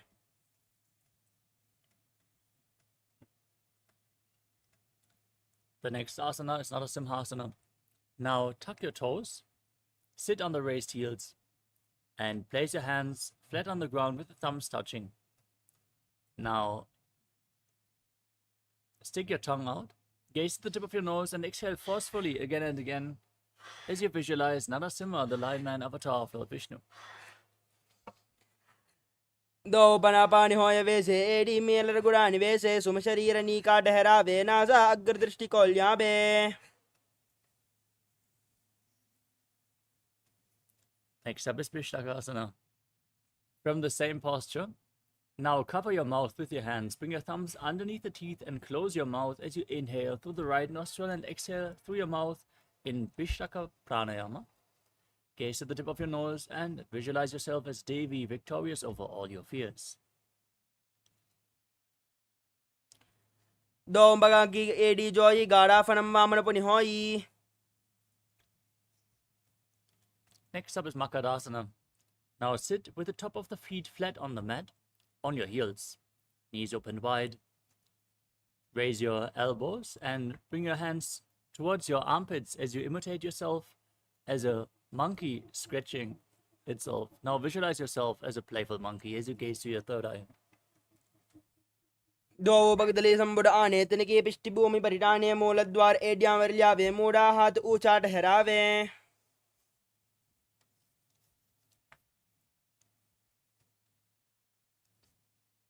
Next up is Vajrasangarasana. Now tuck your toes and bring the soles of the feet together as you sit on the raised heels. Raise your knees off the mat and open them wide as you hold opposite elbows behind your back. Gaze at the tip of the nose and embody diamond-like strength for yourself and your Sangha, your spiritual community.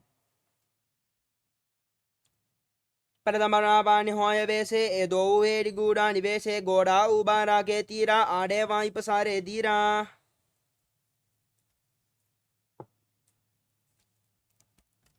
Next up is Kanjanasana. As you cross the feet, sit on top of your heels and keep the knees on the ground as you place your hands on the mat to the side of you. Gaze to your nose and visualize perfect health beyond any and all physical or mental ailments. Breathe in Ujjayi Pranayama and engage Uddiyana Bandha and Mula Bandha. कञ्जनासनमावक्ष्ये यत् कृत्वा सुस्थिरो भवेत् पृष्ठे पातद्वयं बद्ध्वा हस्तो भूमौ प्रधारयेत् भूमौ हस्तद्वयं नाता पातयित्वा निलम्बिवेत् पृष्ठे पादद्वयं बद्ध्वा कञ्जनाने जयी भवेत्.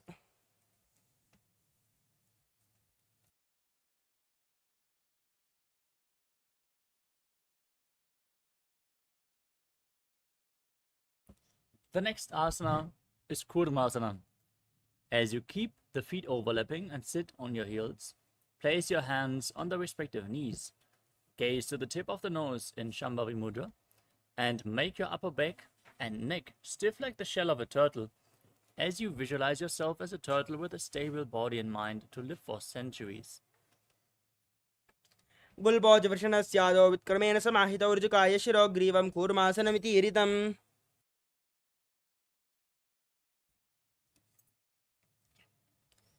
Now maintain your hands on the knees, relax your upper back and neck. Gaze through your nose and visualize Swamiji in Yogasana.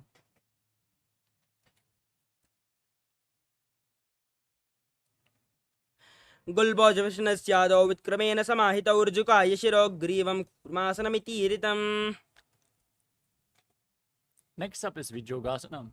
Now stand on your knees and cross your feet behind, placing your feet close to the opposite knees with your toes tucked. Then hold onto your calves with the fingers inside and the thumbs outside. Gaze up towards your third eye, visualize Swamiji and visualize a space of eternal oneness, Advaita, with your Guru. गोड़ा मामनो above होई गोड़ा आधारा के दोई दचपाद की पानी रहावे पनोवाम गोड़ा दिगिल्यावे. Next up is Ushtrasana. Now keep the top of the feet flat as you raise up on your knees. Hold onto your ankles with your hands and lean back. Push your hips forward and tilt your head back all the way as you visualize yourself as a camel in Ushtrasana too. मेरुदंड ग्रंथि दाढ्य संपिपादय शुष्पमान कपोतो श्वासनाभ्यासं कुर्यान्मितहितासनः.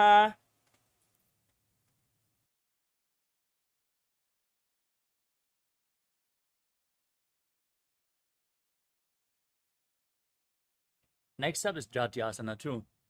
As you hold on to the soles of your feet, lean back, place your elbows and the back of your head on the mat.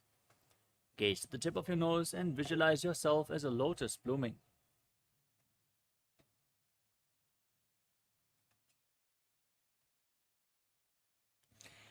दो वेड़ी संबुड़ करे सोले मूल द्वारी दरी दरे पना पानी हुकड़ हो जबे से बहुरी पिष्टि दिश कर जो ऐसे. Next up is Vidatasana. From the same position, place the back of your, place your back on the ground and raise up again and again. You can use the support of your hands if needed, as you gaze to your nose and visualize the healing and liberation of all causal subtle forms of your body. जंगाप्ति भूमौ निधाय जंगोदरयोः ऊरुनी संस्थाप्य पृष्ठिवं संवारं वारं स्पृशेत् विराटासनं भवति. The next asana is Kapotasana. In this kneeling posture, now bring your hands behind, hold on to your heels and place your forearms on the ground as you bring your head in between the feet. Visualize yourself as a beautiful dove. Breathe in Ujjayi Pranayama. मेरुदण्डग्रन्थिदाढ्य संविपादयि शुष्पमान् कपोतोष्ट्रासनाभ्यासं कुर्यान्मितहितासनः. The next asana is Varasana. Now stand on your knees with the toes tucked. Hold on to opposite elbows in front as you gaze to your nose and internally chant the Mahavakya, Om Nithyananda Paramashivoham, as this is the boon fulfilling posture. Receive your boon from Paramashiva. जानुने भूमौ संस्थाप्य हस्ताभ्यां बाहु परस्परं धृत्वा सरलं तिष्ठेद्वरासनं भवति. The next asana is Varahasana 2. As you sit with your perineum on raised heels with the toes tucked, place your forearms on the ground in front of you and rest your head on your hands. Now visualize yourself as Varaha, the boar avatar of Lord Vishnu, and breathe in Ujjayi Pranayama. Make an ocean-like sound with your mouth. सूर्यं चन्द्रं वेदनानि कथयन्ते कूर्परो भूमौ स्थापयित्वा. The next asana is Mundasana. From a kneeling position, place your forearms on the ground, shoulder width apart. Interlock your fingers, place your head on the mat, hold it with your hands, and walk your feet forward, raise your hips, raise the legs up into a headstand posture. Gaze towards the tip of your nose, breathe in Sahaja Kumbhaka as you visualize yourself as a lopped tree. अधो मुण्डासनं वक्षे सर्वेषां प्राणिनां सुखम् ऊर्ध्वमार्गे पदे दत्त्वा धारयन्मारुतं सिद्धिः सर्वासनं श्रेष्ठं हि ऊर्ध्वपादौ यदाचरेत् तदैव महजं सिद्धिं तदाति वायवी कला. Gently lower your legs down. Come to a kneeling position. Keep your feet flat and lean forward and down. Bring your head in between the knees. Hold on to your head with both hands, elbows outside the knees. Inhale through your nose in Sahaja Kumbhaka and exhale through your mouth in this asana. As you gaze to your nose and visualize Swamiji in your inner space in Andhasana. प्रथम भगतली समडहरावे कोरमाहिली उभय मिलावे पनापानि हुक्कड़ करबे से दो वेड़ गूढ़ानि वैसे. Next up is Viparita Shalabhasana.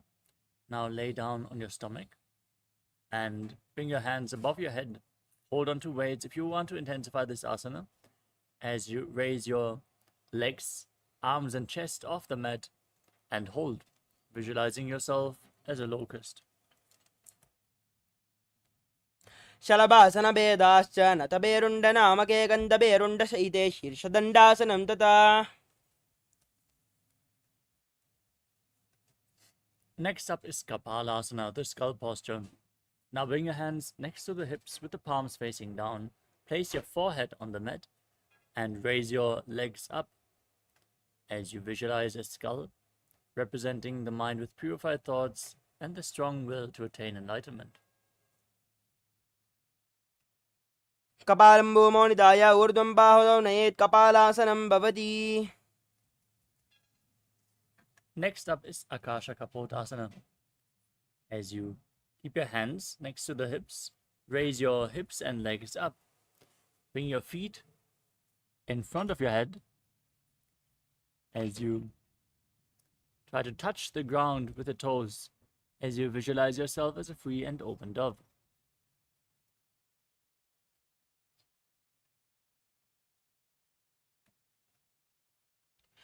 उष्ट्रासने स्थित्वा चरणौ भूमेरुत्थाप्य मस्तकोपरि नीत्वा पृष्ठपादेशेन भूमौ स्थापयेत् आकाशकपोतं भवति.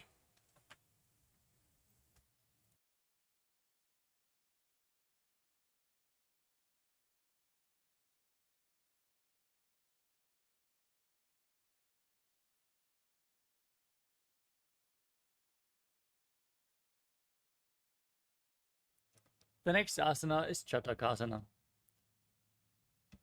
As you sit in a kneeling posture, place your forearms on the ground, bring your navel towards your knees, and be sturdy as you visualize yourself as a sparrow.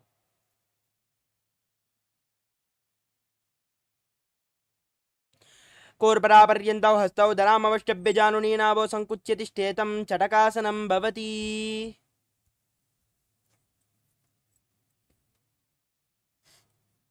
Next up is Vrishikasana 2. Now, maintain your forearms on the ground and raise your hips and legs up over top of your body. Try to touch the back of your head with your feet as you visualize yourself as a scorpion.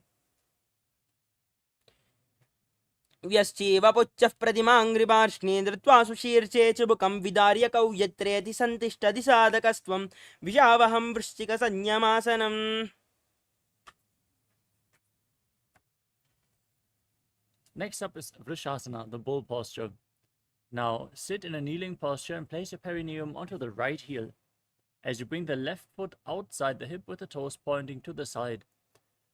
Gaze outwards in Vaishnavi Mudra without focusing on any of the external objects. Place your hands in front of the knees, visualize yourself as a bull, and inhale forcefully through your nose. Hold your breath for a short while, and then again slowly exhale through your nose in Antarangaka Kumbhaka. याम्यगुल्पे पादमूले वामभागे पदेतरं विपरीतं स्पृशेत् भूमिं वृषासनमिदं भवेत्. Next up is Ulasana. As you maintain your hands on the ground in front of you, lift your entire body off the mat. Cross the toes of the left foot over top of the right. As you balance on your arms, visualize Swamiji in your inner space. लोलासनं सदा कुर्यात् वायुलोलापघातनात् स्थिरवायुप्रसेदेन स्थिरचेत्सा भवेद्रुतम्. Now place your perineum onto the left heel. Keep the right foot outside the hip. In Vrishasana on the other side as you visualize yourself as a bull. याम्यगुल्पे पादमूले वामभागे पदेतरं विपरीतं स्पृशेत् भूमिं वृषासनमिदं भवेत्.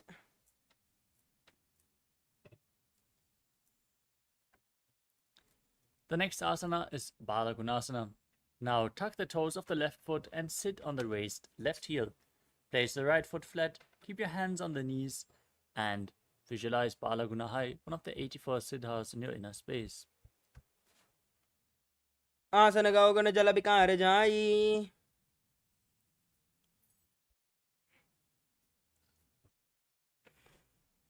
We move on to Grahasana. Now stand up and bring your hands in between the legs and squat down, holding on to your ankles from the outside. Now visualize yourself as the entire planet as you keep breathing in Antarangaka Kumbhaka. पातले संस्थाप्य जानमध्ये कूर्परो संस्थाप्य गुल्पप्रदेशो धृत्वा तिष्ठेत् ग्रहासनं भवति.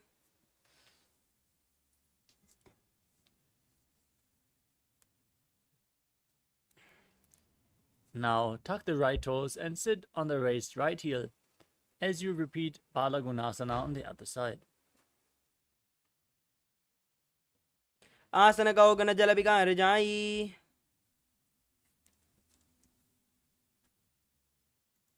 The next asana is Utkatasana.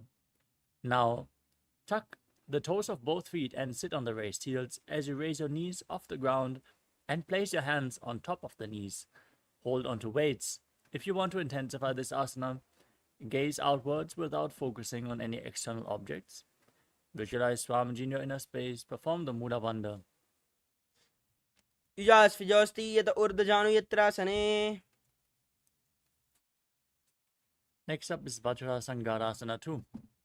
As you sit on raised heels, bring the soles of the feet together. Keep the knees lifted off the ground, spread wide apart as you hold on to opposite elbows behind your back. Visualize Swamiji in your inner space as you do so.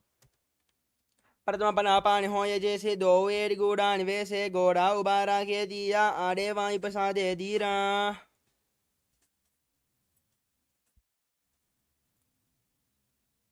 Next up is Anilasana. Now place your hands flat on the mat and step your heels onto your hands as you squat down all the way. Keep your arms straight and gaze to the tip of your nose in Shambhavi Mudra as you visualize yourself as being able to live off of air alone. Do hat boom baritane kahuni jadina bilag ane.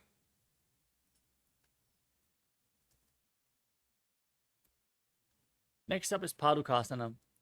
Now stand tall on the mat and place the back side of your hands on the mat in front of you. Step your feet onto your hands and wrap your hands around the feet like a shoe. As you walk around on the mat, visualize yourself wearing padukas, performing a padayatra all throughout India in Padukasana. Hastatalayoho padale kritva tishtet gachet padukasanam bhavati. Next up is Kukkutoddanasana. As you place your hands on the ground in front of you, jump your legs up and let them fall back down again and again, visualizing yourself as a rooster. Hastatale boma kritva patale cha urdvam mundanam kritva boma patet ittam punaf punaf kuryat kukkutoddanam bhavati. The next asana is Viparita Nrityasana. Now keep your hands flat on the ground and jump your legs up into a handstand as you dance around on two hands and feel yourself become free of all inhibitions. Hastatalabyam bomim avashtabya urdvam padagre kurvan hastatalabyam nartanam kartavyam viparita nrityam bhavati. Next up is Kunjarasana. As you keep your heels separated, place one palm onto the mat and hold your head with the other hand. Keep your arms straight, visualize Swamiji in your inner space and breathe calmly through your nose in Sahajra Kumbhaka. Adavakshe Mahadeva Kunjarasanam uttamam kare naikena padabhyam bhumotishtet shrah karaha. Now place the other hand on the mat. Repeat Kunjarasana on the other side.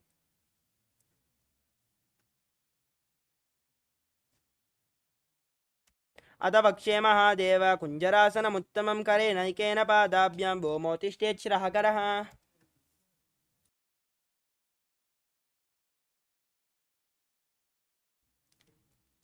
Next up is Kadambasana.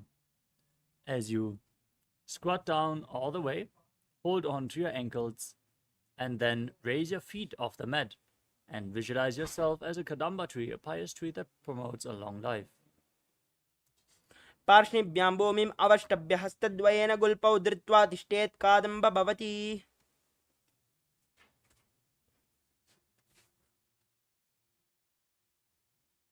Next up is Pavana Muktasana. Now place your feet flat on the ground and pull opposite knees against your chest with your hands as you visualize any excess vata being released from or balanced within your system. Dvayostu padayof panim latva swaswani tambake januni vakshasi sadur babrati karabandhanai.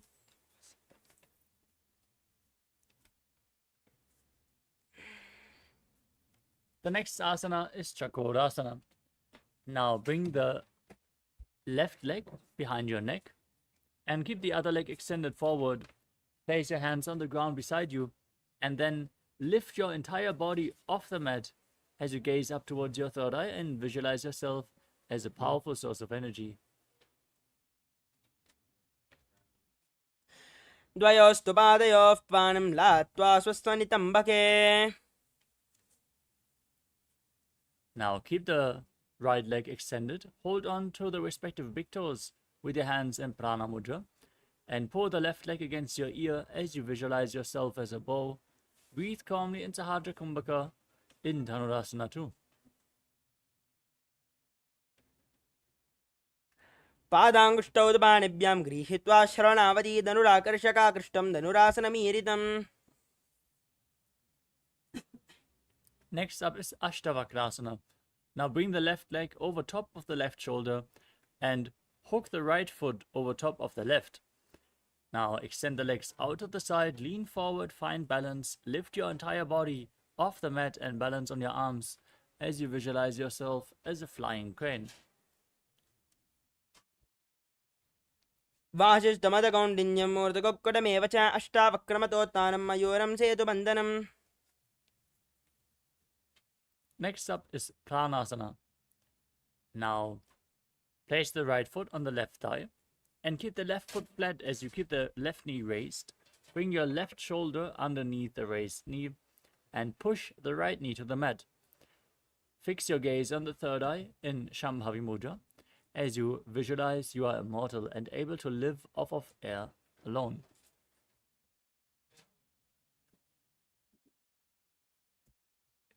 एतत् प्रभेदं वक्ष्यामि करोति यस्य चामरः एकपादमुरो बद्ध्वा स्कन्धेऽन्यपादरक्षणम्. The next asana is Parshvamatsindasana. As you place the right heel close to the left hip, step the left heel over top of the right knee. Bring the right elbow outside the raised knee and bring the arm below the leg as you interlock your fingers behind your back. Gaze upwards towards your third eye and visualize Sage Matsindana, the master of Hatha Yoga. वामोरमूलार्पितदक्षपादोजान्वोर्बहिर्वेष्टितदक्षदोष्णा प्रगृह्यतिष्ठेत् परिवर्तिताङ्गः श्रीमत्स्यनाथोदितमासनं स्यात् मत्स्येन्द्रपीठं जठरप्रदीप्तं प्रचण्डरुक्मण्डलकण्डनास्त्रम् अभ्यासदकुण्डलिनी प्रबोधं दण्डस्फिरद्वं हि ददाति पुंसाम्. Now repeat Chakrasana on the other side. Bring the right foot over top of the right shoulder. Keep the left leg extended. Raise your entire body off the mat and gaze up towards your third eye as you visualize yourself as a powerful source of energy. पूर्वदानं च दुष्पादं पीठं वज्रासनं तथा च कोरक्रौञ्च शलभभुजङ्गम् अपि वृश्चिकम्. Now keep the left leg extended. Hold on to the respective big toes in Prana Mudra. As you pull the right foot towards your ear, visualize yourself as a bow.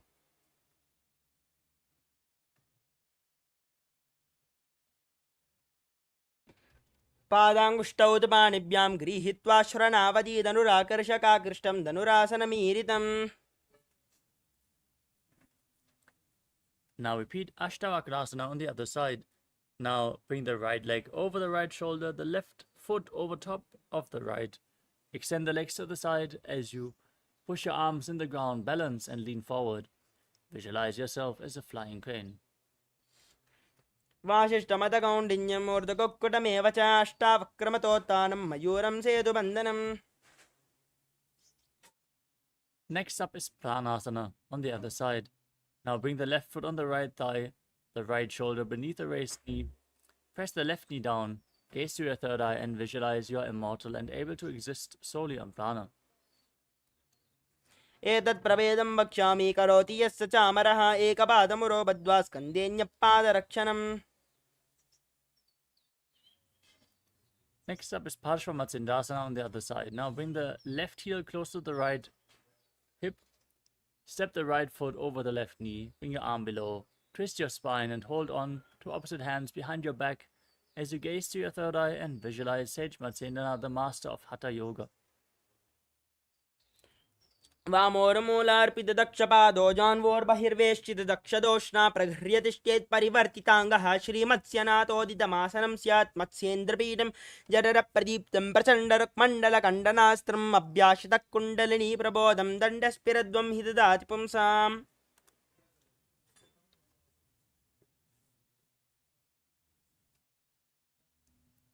The next asana is Ardha Paschimottanasana. Now, press the left heel against the perineum and keep the right leg extended forward. Lean forward and down. Hold on to the front foot with both hands as in Paschimottanasana. Bring your head to the knee and visualize Swamiji in your inner space as you gaze outwards in Vaishnavi Mudra without focusing on any external objects, while moving your retained prana freely through your system by the force of your will in Jivachala Kumbhaka.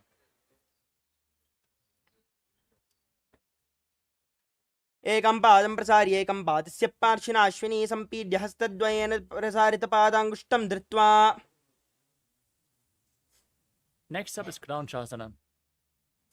Now bring the left foot outside of the hip. Bring the top of the left foot on the mat as you hold onto the right and extend it up in front of your face, keeping the knees straight. Now visualize yourself as a crane in Kranchasana. वाशिष्ठमतकौण्डिन्यं मूर्धकोक्कडमेव च अष्टावक्रमतोत्थानं मयूरं सेतुबन्धनम्. Now press your perineum with the other heel. Repeat Ardha Paschimottanasana on the other side as you lean forward and down. एकं पादं प्रसार्य एकं पादस्य पार्श्विना Ashwini. Now bring the right foot outside the hip. Keep the top of the right foot on the mat as you hold onto the left foot and extend it up in front of your face. Visualize yourself as a crane in Kranchasana.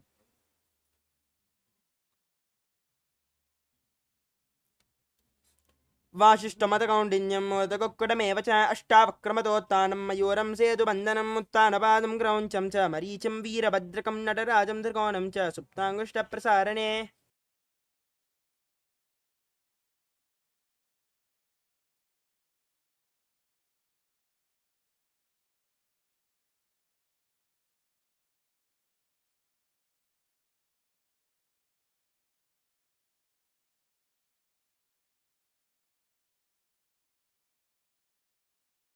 The next asana is Swastikasana.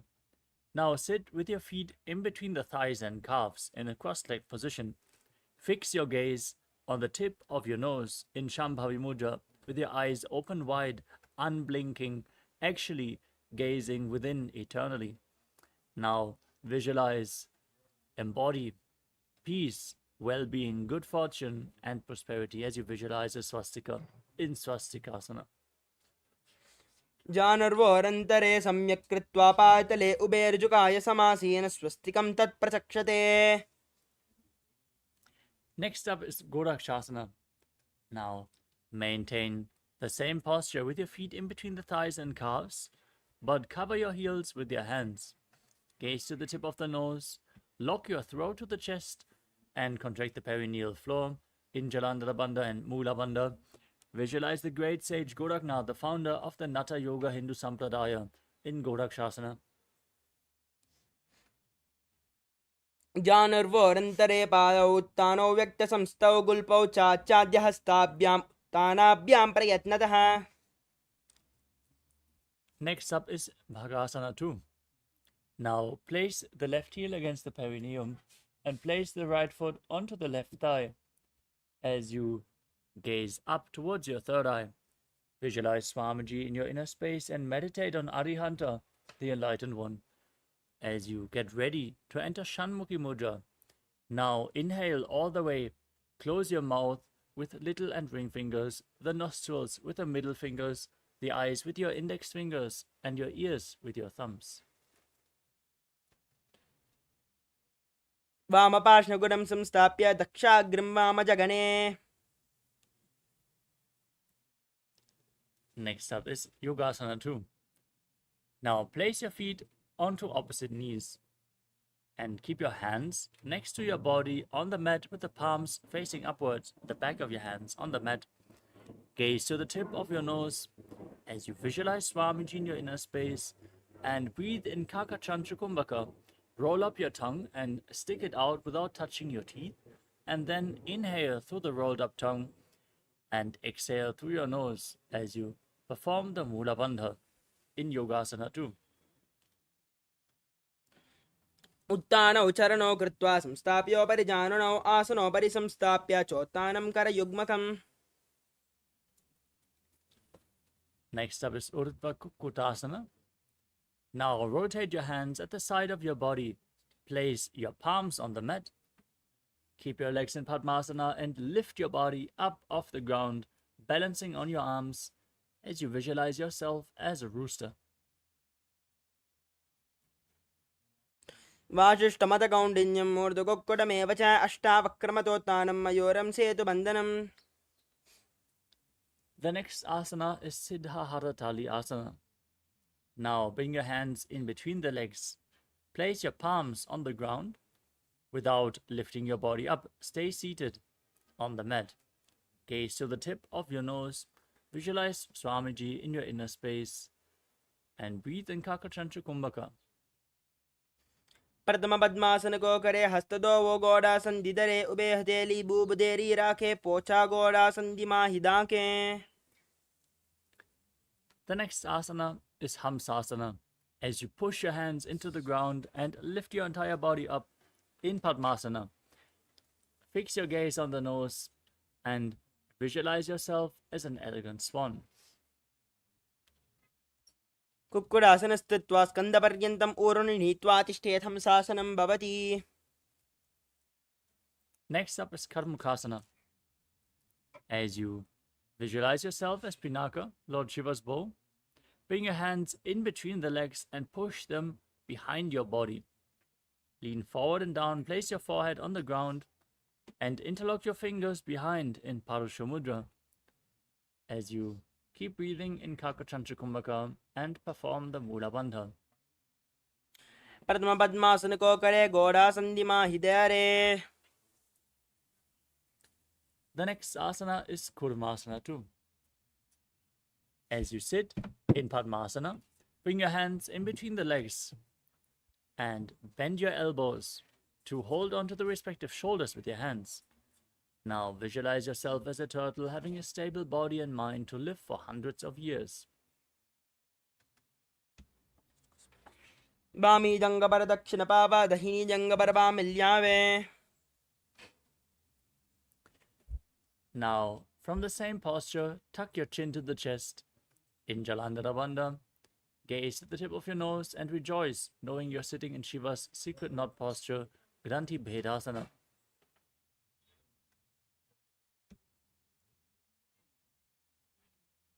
अथ वक्षे नीलकण्ठ ग्रन्थिभेदासनं शुभं ज्ञात्वा रुद्रोपवेक्षिप्रं सूक्ष्मवायुनिषेवनात्. The next asana is Uttana Kurmasana. Maintain the same posture and roll onto your back. As you gaze to your nose, embody a turtle laying on its back. Keep breathing in Kakachantra Kumbhaka.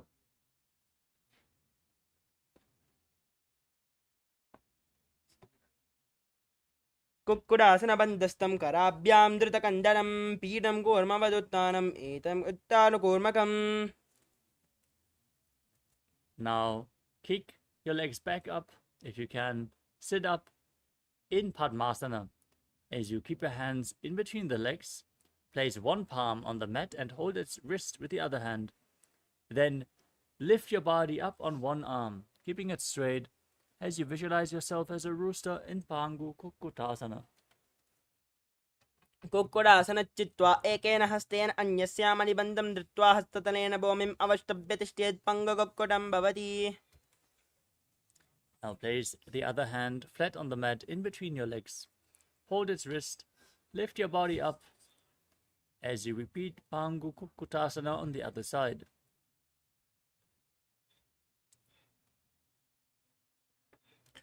कुक्कुटासनच्चित्वा एकेन हस्तेन अन्यस्याम निबन्धं धृत्वा हस्ततलेन भूमिम् अवष्टभ्य तिष्ठेत् पङ्गकुक्कुटं भवति.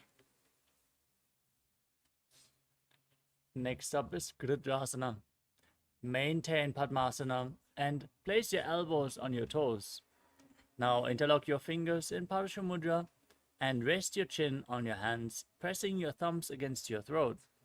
As you visualize, you have gone beyond all greed and covetous. जानुर्वोरन्तरे पादौ उत्तानौ व्यक्तसंस्थौ गुल्पौ चाचाद्यहस्ताभ्याम् उत्तानाभ्यां प्रयत्नतः.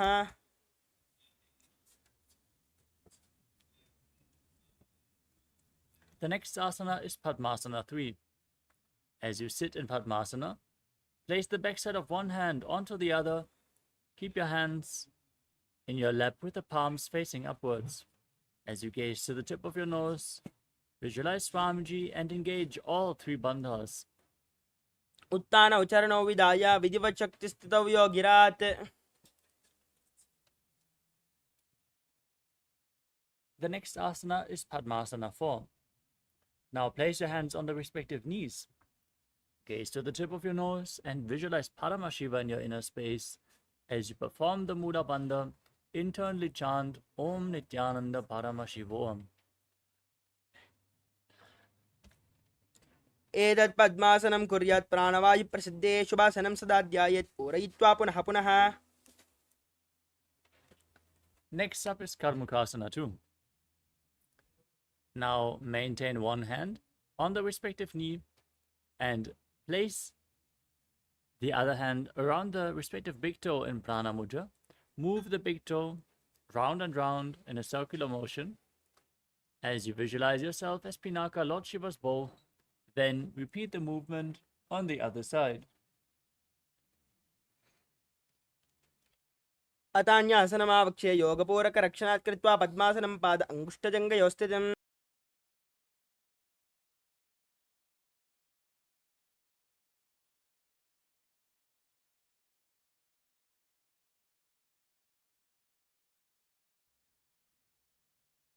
Next up is Karmukasana 2. With your legs in Padmasana, cross your arms behind your back. Hold on to opposite big toes in Prana Mudra. As you gaze towards your nose, breathe in Kakachancha Kumbhaka. Engage all three bandhas and visualize yourself as Pinaka, Lord Shiva's bow. कर्मुकासनमाक्षित्य उदरे पूरयेत् सुखं तदा वायुर्वसो याति कालेन सूक्ष्मवायुना कृत्वा पद्मासनं मन्त्री वेष्टयित्वा प्रधारयेत्. Maintain the same posture. Raise your chest, gaze up towards your third eye, and visualize yourself as the action of Paramashiva's third eye, destroying anything you come across in Dridhasana. ओरुभ्यामुपरिस्थाप्य पादयुग्मं प्रयत्नतः दक्षिणं सव्यदेशे च सव्यं दक्षिणदेशके. Next up is Nagarasana. Now, with your legs crossed behind, lay back, keep your legs in Padmasana. If you can't hold on to the big toes, just lay on crossed arms and gaze to the tip of your nose as you breathe calmly through the nose in Sahadra Kumbhaka. Contract the perineal floor and visualize yourself as a snake.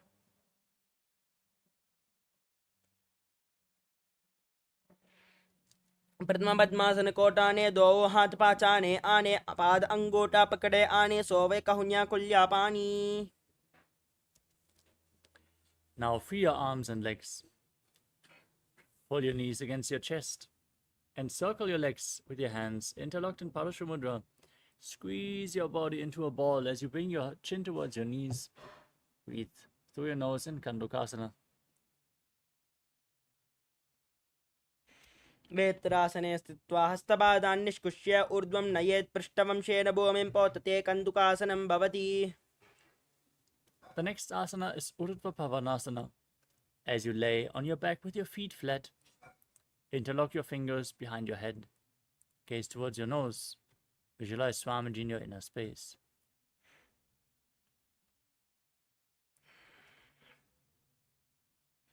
प्रथमसोदो सैन करावे गोड़ा उबाराशे मिलावे गुल्पमाहिला अंगुष्टदो ही करे कसमेल रसोया.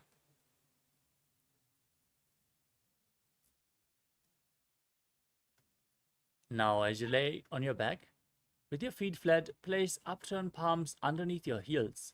Step your heels onto your palms as you push your hips up high. Visualize yourself as a powerful alpha ape and breathe in Mocha Kumbhaka with Jalandhara Bandha and Muda Bandha engaged in Marakata Pitasana. उत्तानशयनं पातले उत्तानहस्तयोः स्थापयेत् पृष्ठभागं मूत्रमय्येत् मर्कटपीठं भवति. Next up is Uttana Shikipita Kasana. As you lay on your back, raise your hips and bring your hands to the lower back. Your elbows should bear the weight of your body as you point the toes, extend your legs, and gaze to your nose, visualizing Swamiji in your inner space. जङ्गोरुबलहीनश्चेत् उत्तानश्किबीडकम् अप्रमत्तः प्रकुर्वीत बुद्धेः पराग्विजितेन्द्रियः. Next up is Narakasana. Now raise your legs up and place your arms on the mat for support as you visualize yourself blissfully traversing through Naraka Loka unscathed in Narakasana. ग्रीवाकण्ठेन भूमिं विस्तम्भ पादाग्रद्वयम् ऊर्ध्वमुत्तरयत् नरकासनं भवति. Now bring your hands to the lower back, straighten your legs, and then slowly lower and anchor them, keeping your core engaged as you visualize yourself as a boat crossing the ocean of samsara in Tiryannaukasana.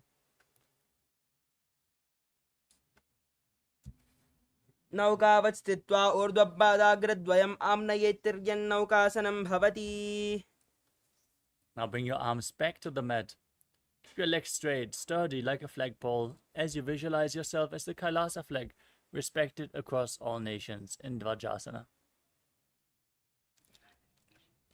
तिर्यन्नौकावत् ग्रीवापृष्ठकूर्परैः भूमिम् अवष्टभ्य मस्तकलाकेशेन पादाग्रद्वयम् ऊर्ध्वनयेत् ध्वजासनं भवति.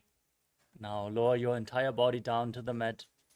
Keep your hands next to your hips, palms facing up in Mritasana. As you perform the Shakti Chalan Mudra once more, pulling the Kundalini Shakti up along your spine from the Muladhara to the Sahasrara Chakra. Now, unclutch from any external or internal movements. Be completely still as you visualize your body is dead and Swamiji, the Supreme Pontiff of Hinduism, is liberating you. Internally chant Om Nithyananda Paramashivoham. उत्तानं शववद्भूमौ शयनं तु शवासनं शवासनं श्रमहरं चित्तविश्रान्तिकारणम्.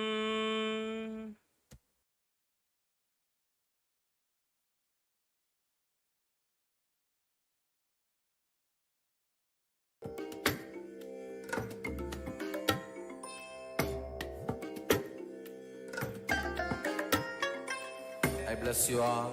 Let you all open all your three eyes and manifest the powers of Mahasudashiva. Om Nithyananda Paramashivoham. Om Nithyananda Paramashivoham.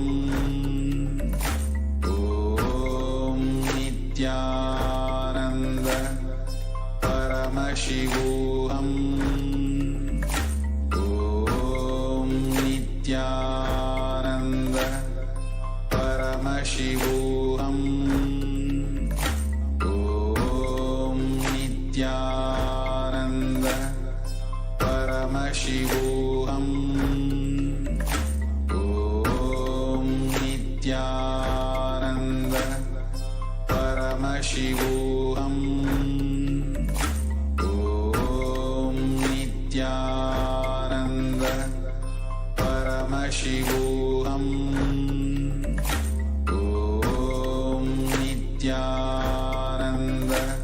Om Nithyananda Paramashivoham. Om Nithyananda Paramashivoham. Om Nithyananda Paramashivoham. Om Nithyananda Paramashivoham. Om Nithyananda Paramashivoham. Om Nithyananda Paramashivoham. Om Nithyananda Paramashivoham. Om Nithyananda Paramashivoham. Om Nithyananda Paramashivoham. Om Nithyananda Paramashivoham. Om Nithyananda Paramashivoham. Om Nithyananda Paramashivoham. Om Nithyananda Paramashivoham. Om Nithyananda Paramashivoham. Om Nithyananda Paramashivoham. Om Nithyananda Paramashivoham. Om Nithyananda Paramashivoham. Om Nithyananda Paramashivoham. Om Nithyananda Paramashivoham. Om Nithyananda. Slowly return to your physical body. Start to wiggle your fingers and toes, your wrists and your ankles, your elbows and your knees. Pull your knees up towards your chest and encircle them with your hands. Squeeze your body into a ball. Rock your body from side to side and slowly return to a comfortable seated position.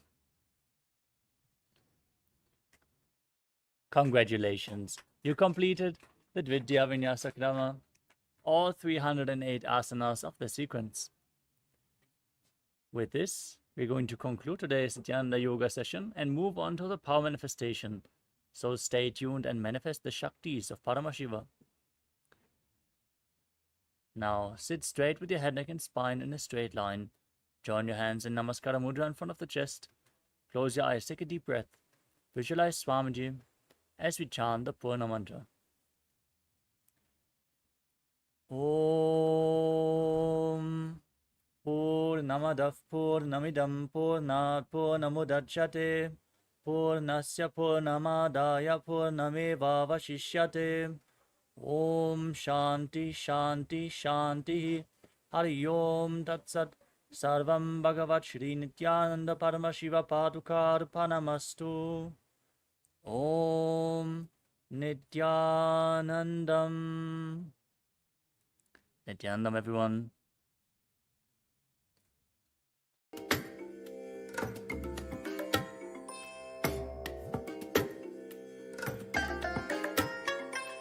I bless you all. Let you all open all your three eyes and manifest the powers of Mahasada Om Nithyananda Paramashivoham. Om Nithyananda Paramashivoham. Om Nithyananda Paramashivoham. Om Nithyananda Paramashivoham. Om Nithyananda Paramashivoham. Om Nithyananda Paramashivoham. Om Nithyananda Paramashivoham.